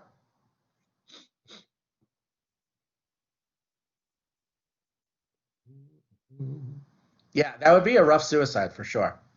hmm Yeah, Anaya mentions homicide. Every one from 1 through 5 is a homicide. So each one of those are more specific types of homicide. Specifically, Isabel being the homicider, the person who committed homicide, or Helen being the person who committed homicide, or Shanae, or Deshawn, or the whole team banding together. Cool. All right, so I like this. This is enough to go on for now. This is great. Now, what I want to think about is why we all think hypothesis number 1 sticks out so much, because I think it's pretty clear that that's the answer we're going to go with, right? That's the most plausible hypothesis. Isabel killed Barbara seems to make the most sense given the evidence we have. And let's think about how we've been able to discriminate among all these hypotheses. What did we do that made it so that the Isabel hypothesis stuck out so much and that our other hypotheses are less plausible, didn't stick out as much? So Facundo says that the blood puts her at the crime scene, or at the very least, puts her near the blood of Barbara, right? Maybe Barbara bled on Isabel somewhere else aside from the crime scene, but most likely that seems to be strong evidence that Isabel was there in the room at the time of Barbara's death, right? Isabel also mentions the text messages, right? And we've got threats. These are all good things. There seems to be a lie about whether Barbara was in her group or not. There might be other lies as well, right? That like Isabel mentioned like her nose bled, and that's maybe what that blood on her shoes came from. And that's clearly not the case if that's Barbara's blood, right? You don't bleed someone else's blood from your nose when you get a nosebleed. Denzel says her fingerprints might be enough to prove her guilt. So yeah, I like this. Oh yeah, Isabel could maybe just be a witness. Maybe she just saw it. I like this, but this is what's going to get us to how we evaluate these sorts of abductive arguments. So I've pulled up the reading that I asked you all to do for class last week. It's titled Inference to the Best Explanation and 7 Explanatory Virtues. A reminder, an inference to the best explanation is just another phrase for abductive arguments, right? Another phrase we have for abductive arguments is inference to the best explanation. So this whole reading is about inferences to the best explanation, and it's this stuff that we were just talking about before, right? Here's what we've got. Going down a little bit, this is what I want to focus on the most. These are the ways you can tell apart one hypothesis from other hypotheses. Each of these, I think, is an important aspect. And I'm going to go in reverse order of these because I think conservativeness is especially important when it comes to this. So by conservativeness, we do not mean politically. We're not talking about liberal versus conservative, right? Or being a Democrat or a Republican. Conservativeness just means we want to be consistent with our well-established beliefs. We really like new explanations that fit with all the rest of our worldview. And I want us to talk a little bit about some of our well-established beliefs we're bumping into right here. We have well-established beliefs about murder. We have basic background theories, background beliefs about how murders take place. And we've mentioned some of these, right? Things like motive. Motive is a great background theory when it comes to murder. When we're dealing with this sort of crime, usually the murderer has a motive to kill the victim, has some sort of reason. And you know what? In this particular circumstance, Isabel seems to have a motive. Isabel's deeply upset with Barbara for some reason. Maybe something that Barbara said at the end of class. There's some sort of motive. We also want something along the lines of means. Well, in this particular case, means is like the method of the death. And it looks like we have the method of the death being some sort of bludgeoning with that large candlestick holder. So we would expect that particular means to be Isabel's doing. Maybe if we looked into it more, we would find out that Isabel owns that candlestick holder. Maybe if we look into it more and we actually get Isabel's fingerprints, we'll find out that Isabel's fingerprints match the fingerprints that are on that brass candlestick holder. That would all be consistent with this means that we have as our background. We have this idea about opportunity, right? Is our murderer able to be there at the time of the murder? And it seems like in this particular circumstance, we don't have any alibi at this point saying Isabel wasn't in our classroom before the murder. It seems like Isabel has the opportunity to meet up with Barbara before the time of the murder. But we're mentioning all sorts of other things too, right? So we also have this interesting confession. And this isn't 100%, but like people who basically confess to a crime are more likely to be the person who did it than not. Again, this isn't 100%, and the same is true for all of these, right? None of these are slam dunk on their own. But when we have so many well-established beliefs fitting and being consistent in this circumstance, the hypothesis that Isabel does it makes the most sense. And thinking in terms of conservativeness, this is one of the reasons why we can get rid of some of our other hypotheses. Shanae has an alibi. So Shanae doesn't have the opportunity, as far as we can tell, to be the murderer. That's one reason to think that the Shanae hypothesis has been at least partially disconfirmed. Maybe not absolutely, but at least partially. We have no reason to think that Deshawn has a motive to kill Barbara. At least we haven't looked into it, but we don't have a motive at this particular time for Deshawn. Frankly, we don't have a motive for Helen either, and we don't have a motive for Shanae. None of those people, again, we haven't really looked into it, but none of those people have shown any clear, obvious motive that they want to kill Barbara. So all of that might be reasons why we think of that as less plausible. We're not fitting those other hypotheses with our well-established beliefs. So conservativeness is definitely one facet. I think that's particularly important. I feel like if there's only one of these you want to concern yourself with, it is the idea of this conservativeness that we were just mentioning. But let's talk about number 6 here, this idea of simplicity. And this goes a little bit with this idea of modesty, which is next. I really think of those as the same basic idea. But the idea of being simple is we want to make sure our hypothesis is not needlessly complicated. It doesn't include unnecessary stuff. It doesn't posit more entities or processes than it has to. We like explanations that posit fewer entities, fewer processes. All of that's really fancy way of describing this, but another way of describing this, it goes by the theorem of Occam's razor. or this is sometimes thought of as like a logical principle. Some of you might have heard of this. But Occam's razor is pretty much this sentence. All other things being equal, the simplest explanation is likely to be the best. Saving all these other concerns, putting them aside, if everything's equal, simpler explanations are better. And I think a great example of a hypothesis that's not simple, that's not modest, that claims more than it needs to claim, is hypothesis number 5. Look at this conspiratorial hypothesis right here.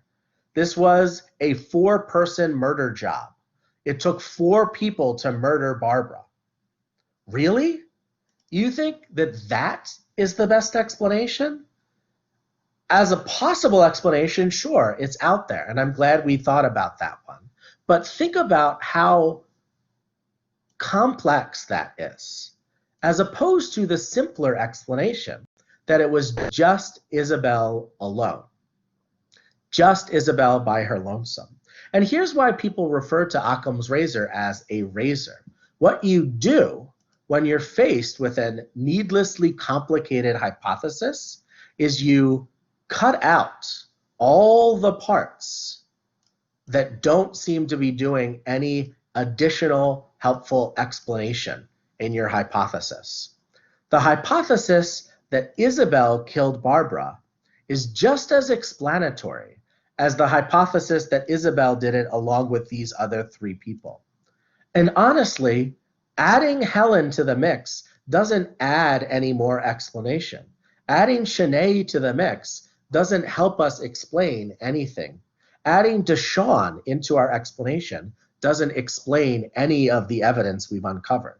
So if none of these are necessary in our explanation, we can take Occam's razor and chop out those parts from our explanation, just leaving the correct explanation that Isabel did it, that Isabel is our murderer, that it wasn't a job for multiple people, it was just a job for one person. That's the idea of simplicity. We want it to be as simple and modest as possible. Those are some good ones. Other ones we want to mention that a few of you said that's nice. This idea that we've got this like explanatory power of some sort, and some people refer to this. Another word that I see a lot is the idea that we want something to be predictively powerful. And the idea of being predictively powerful is that the hypothesis predicts new evidence we haven't uncovered yet, that new evidence winds up being found.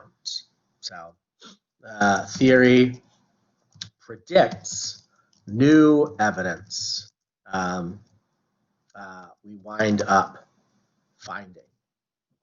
So some of you already mentioned some of these sorts of things. In the Isabel hypothesis, the hypothesis that Isabel's the killer would come with a bunch of predictions. The prediction that Isabel owned that candlestick holder, that Isabel's fingerprints are on that candlestick holder, that if we looked at any security footage in the North Ave academic building, we might find that Isabel is on camera entering North Ave academic building at some time the morning of the murder. And maybe Isabel's leaving North Ave academic building at some time after the time of the murder. All of those are predictions. We haven't gotten that evidence yet, but the hypothesis Isabel killed Barbara predicts that all of those things are probably evidence we could gather if we started to gather it. And predictively powerful hypotheses are the sort where the stuff you predict comes true.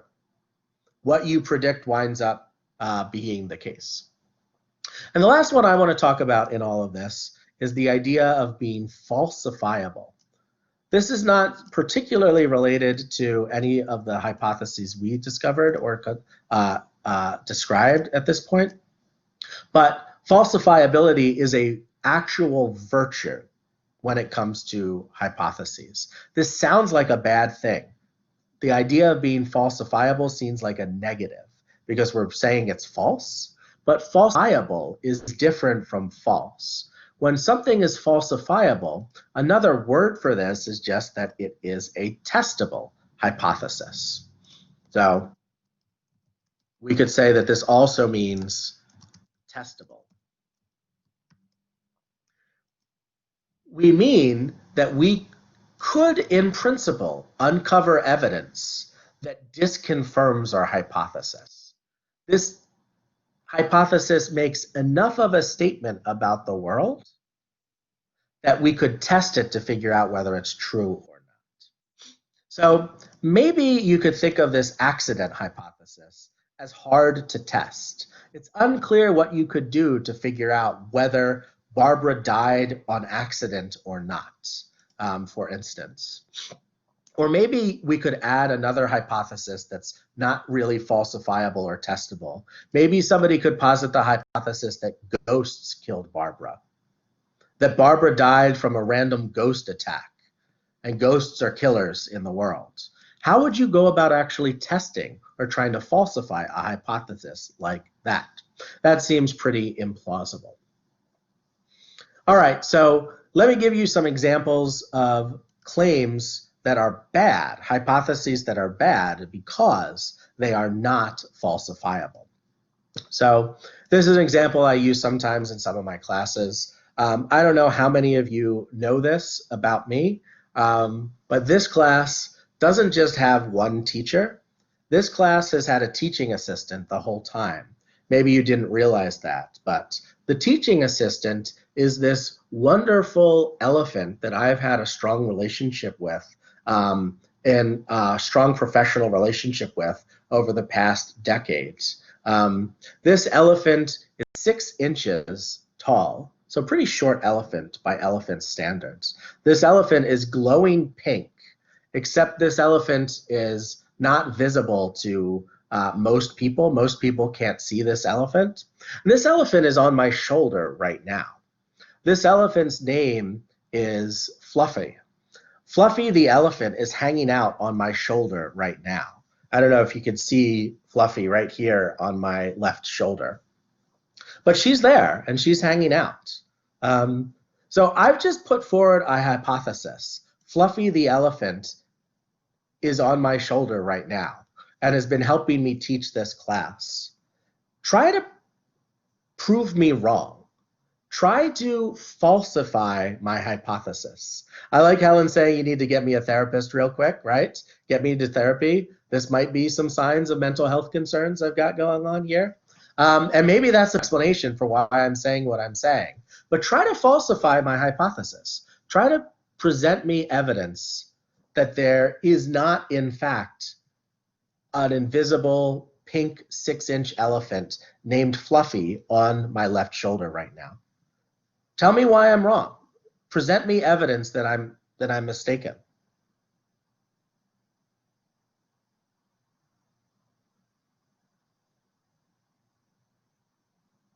Why am I wrong, y'all? Disprove it. Prove me wrong. So Naya says we don't see it. It's a really good point, right? None of you can see Maya right here. I'm actually trying to, not Maya, Fluffy. I'm trying to pet Fluffy right now. So the reason y'all can't see Fluffy is because, unfortunately, there's something about this Blackboard Collaborate Live video that makes it so that it's hard to pick up this particular breed of elephant. This is a weird elephant that just doesn't show up on live sessions. There's something about Blackboard specific software that prevents this. I know it's weird, but like I can totally see Fluffy right here. She's bright pink. You can't miss her. If you were in the same room, you'd be able to see her, I think. So Franco asks, how heavy is this 6-inch tall elephant? Not that heavy. I can actually, she doesn't like this, but I'm gonna scoop her up right now. And I'm able to hold her in my hands right here. So maybe you can see, you still probably can't see her because again, we've got this Blackboard problem These live sessions just can't pick her up, but like I'm able to like pick her up and hold her like this. So Isabel's never heard of pink elephants. They're only 6 inches. Yeah, so interestingly, this might be a weird conspiracy that mainstream media is trying to pull on a lot of society. 6-inch tall pink elephants are pretty common. And they're actually pretty common in the section of South Jersey that I grew up in. I grew up in a real small town called Barrington in South Jersey. And interestingly, in the forests in Barrington, there are a good number of these 6-inch tall pink elephants. But for some reason, the mainstream media is not publicizing this. The mainstream media doesn't want to touch this at all. This is not the sort of thing you're going to read about in the news, not the sort of thing you're going to read about in scientific articles. You're genuinely concerned. How did I get Fluffy? Well, so Fluffy and I really started to work together when I found out that Fluffy was also interested in philosophy. This is around 2010. I was still living in South Jersey, and I would just go for a walk in my little wooded area in the woods nearby. And when I would walk, I would sometimes listen to philosophy podcasts. And when I was listening to one of these philosophy podcasts one time, Fluffy sort of like approached me and said, "Oh, wow, you like philosophy too?" And we just started talking. And at that point, after about a year, I just hired her to help me teach my classes. So you think elephants don't talk? Yeah, I do think that's true for most elephants. But this is a particularly sophisticated breed of elephant. Again, the media is going to tell you that most animals have unsophisticated communication skills. That's not actually true. There are a small number of breeds and species that are incredibly sophisticated and are capable of speech, and are even capable of picking up human languages like English. Fluffy does speak English pretty well. They do have big noses. So yeah, Fluffy does speak English, right? I don't think it's her like first language. It's a learned language for her, but she speaks it particularly well. So Fluffy helps me a lot with coming up with lessons. She came up with the murder mystery idea. That's really her whole thing. She'll often just like whisper in my ear things to say that I might not be saying, just to help me out. And she does some of the grading in this class as well. So Helen says, maybe you want to give me a drug test because you think I'm hallucinating. But I'm going to stop doing what I'm doing right now, lest you genuinely think that I have some sort of mental health concerns. But like, look at this hypothesis that I'm putting forward here. Every attempt you guys have put forward, and you have put forward some really good attempts to try to prove me wrong, aren't successful. Not because my hypothesis is so good, but because I've essentially tried to block off your efforts to disprove me. And the more I try to block this off, the worse the hypothesis actually is. I want to provide actual tangible evidence, or at least some sort of criteria for how you can judge whether the hypothesis is true or the hypothesis is false. By the way, Franco asks whether we can get Fluffy to say something right now. I can try. I know that Fluffy is notoriously shy. She doesn't like to talk to students. She really only likes to talk to me. But I'll get her back down here, and I'll see if she wants to say something to y'all. Fluffy? Anything? What's that? No, she doesn't want to. So Helen says hi, Fluffy. No, Fluffy really doesn't like it when I put her on the spot like that. So I'm sorry. Oh, Franco actually heard something. I don't think she said anything, but it's mainly because she's really shy. And if she does ever speak in class, she just whispers it in my ear, probably not at a level that you could even hear it. So sorry, Isabel, she doesn't want to talk to you. Right, but it's very clear that this is a problem, right? That the problem with this hypothesis is not that we've shown it's false, but that it's so unfalsifiable that we can't even distinguish this hypothesis from other hypotheses, right? At a certain point, when I tell you there is an invisible, soundless, tiny elephant on my shoulder, how is that different from the hypothesis that there's nothing on my shoulder, that nothing is there? It seems like there's nothing you could do to distinguish or discriminate between the hypothesis that nothing is there and the hypothesis that some invisible, soundless, weightless animal is there. Yes, exactly. It's the cake theory, for those of you who know that internet meme. Very nice, Denzel. Another thing that we could compare this to, you do see this a lot with conspiracy theorists, where you might want to lay out what could we do to disconfirm your hypothesis, to falsify your hypothesis. And many times for conspiracy theorists, the answer is there's really nothing you could do to change my mind. There's no evidence you could present. And that's a bad thing. You'll hear flat earthers just plainly say that. So like sometimes a flat earther, this is a real example from a podcast. A flat earther was asked like, well, what if we took a plane flight over the South Pole? Because there are some flights from like Santiago, Chile to Australia, where the quickest route is to go over the South Pole, not around the planet, east to west, but to go south until you're going north again. And wouldn't that qualify, showing that like the Earth is not flat, the Earth is round?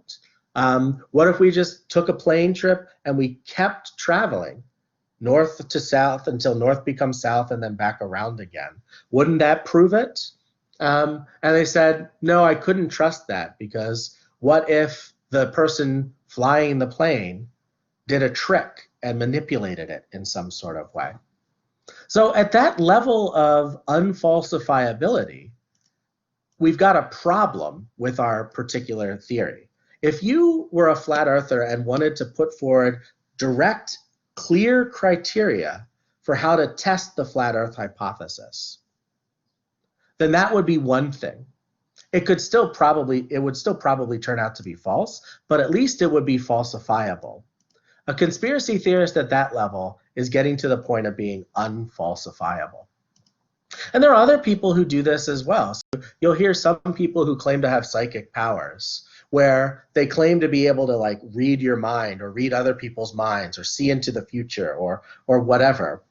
And then sometimes they do seem to be able to predict what happened, or they do be able to get it right, what people are thinking. But then in those other times where they say, is this what you're thinking? And they're wrong. Or is this what's going to happen? And they predict the future and they're wrong. They'll just say like, oh, my psychic powers weren't working at that time. There was something that were blocking my psychic powers. Well, if all the times that you get it right, your psychic powers were working, and all the times you got it wrong, your psychic powers weren't working for some reason or other, you're not really delineating the criteria for actually confirming whether you have psychic powers or don't have psychic powers. If there's nothing we could do to falsify that particular claim, that's a problem. All right, so at this particular point, we are close to the end of wrapping up our conversation about abductive reasoning. Last thing I want to do, though, is play some quick abductive games just to sort of make sense of this. So I don't know if anybody's played this game before, and if you have, do not tell the answer, but this is a game called Green Glass Door. And there is this awesome green glass door that we're going to try to like bring some stuff through to this alternate dimension. But you're only allowed to bring some things through the green glass door, and you're not allowed to bring other things through the green glass door. So we're going to try to figure out what you can bring and what you can't bring, and try to figure out what that pattern is.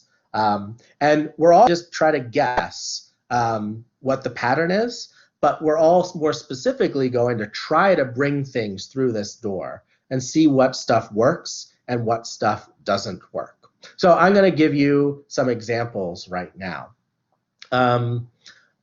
You are allowed to bring a ball through the green glass door. Oh, wow. Helen even asked about a ball. Absolutely, you can bring a ball through the green glass door.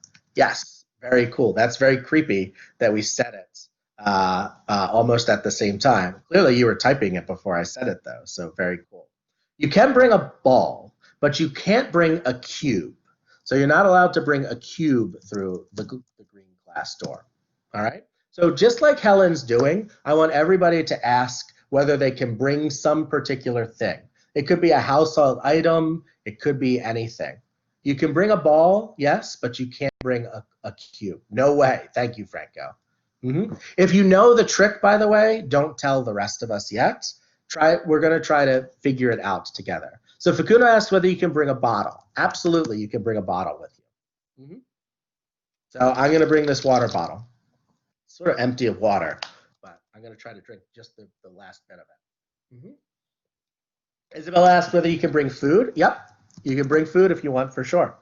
I'm not sure if you can bring all types of food, but you can definitely bring food.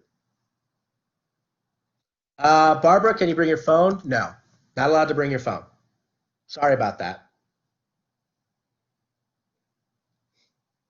Phone's got to stay back. Shantae asked whether you can bring a book. Absolutely. Yep. But you know what? If you want to bring a specific type of book, you can't bring a novel. Sorry about that. You can bring a book, but it can't be a novel. Can you bring a pillow? Yes. You can definitely bring a pillow.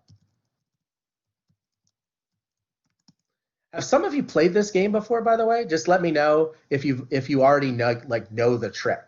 Because I want to know how many of you know the trick and how many of you don't know the trick. Cool. So Shantae hasn't played the trick, hasn't played this before. Helen has. Olivia's never played. So Helen, don't tell us.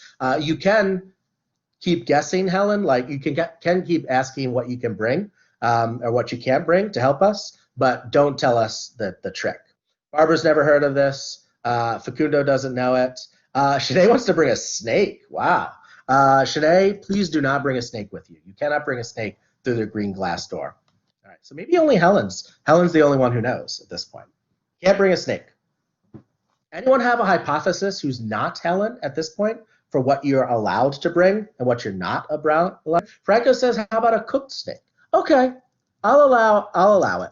Yeah, you can bring a cooked snake, but you can't bring a live snake.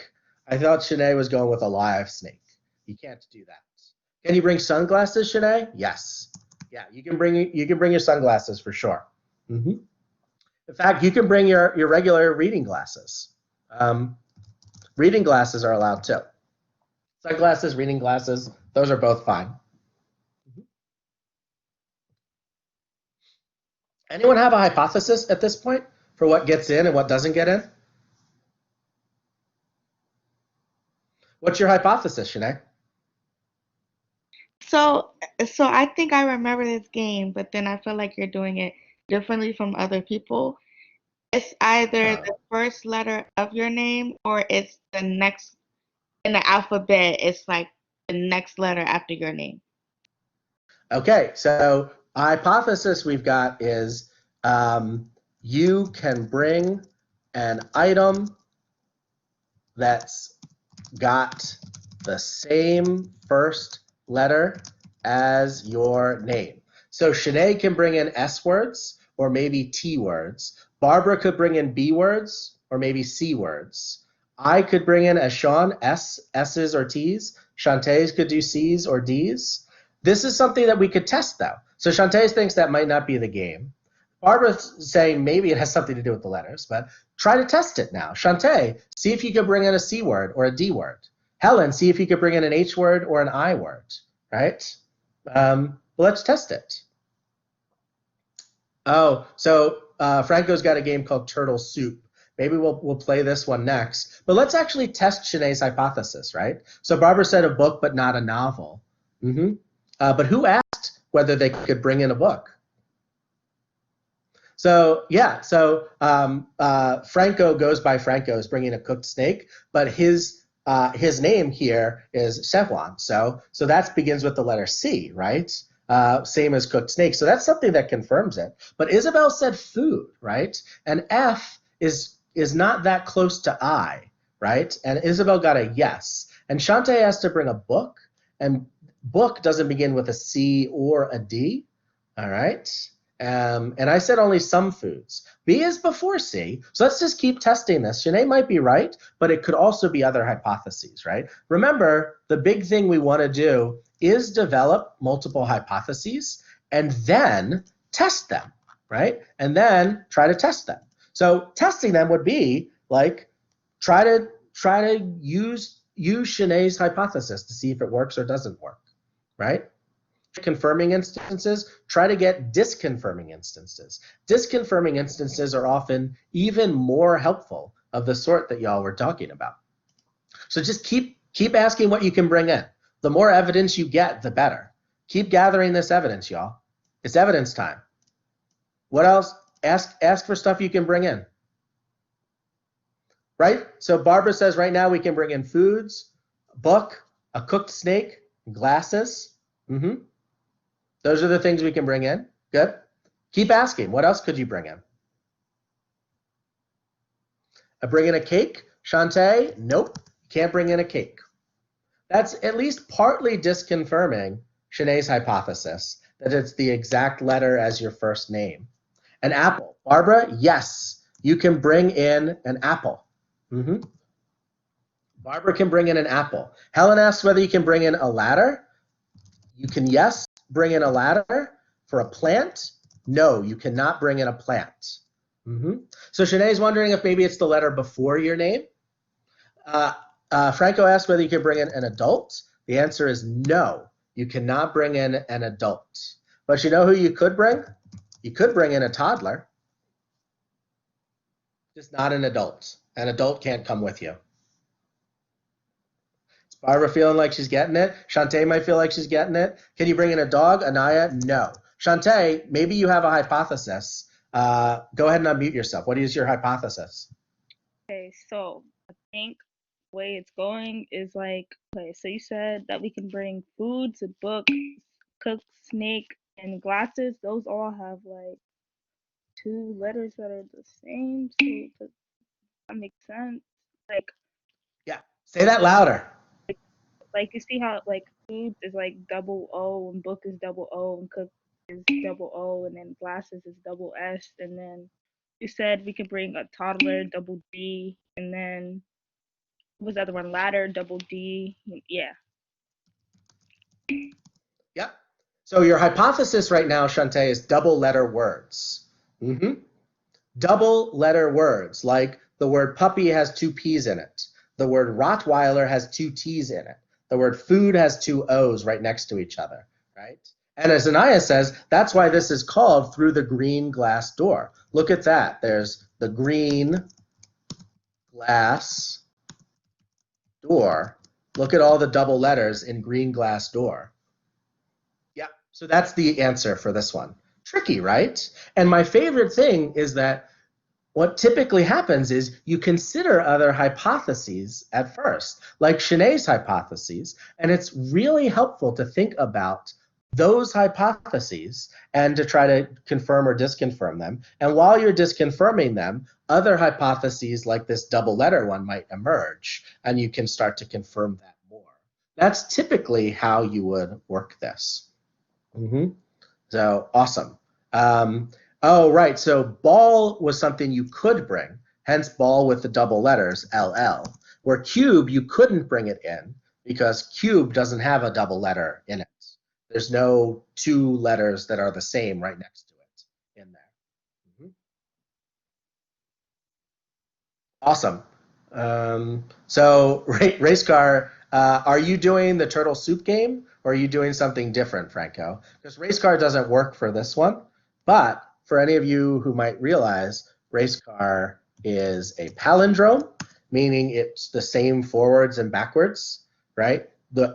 If you read race car from back to front, it still reads as race car, just like the word mom and the word dad. And what are some other words? Auto. They're the same backwards and forwards. Hannah, another good name. Nice. And even shorter, Anna. All right, so we'll end it there. There are lots of other abductive reasoning games we could play, but it's 11:50, so we've had a good run talking about abductive arguments. A reminder, you have a test in class today. Not today, sorry. You have to take a test. That's the only assignment for class this week. The test is in 2 parts. Both of them are on Blackboard. Both of them you have to use the Respondus Lockdown browser in Blackboard to get there. First part of the test, 20 minutes. Take it whenever you want between now and Wednesday. Second part of the test, 60 minutes. Take it whenever you want between now and Wednesday. Thanks for hanging out with us. Thanks for solving the murder mystery. You really honored the death of Barbara well. I will see you all next week. Have yourselves a good one.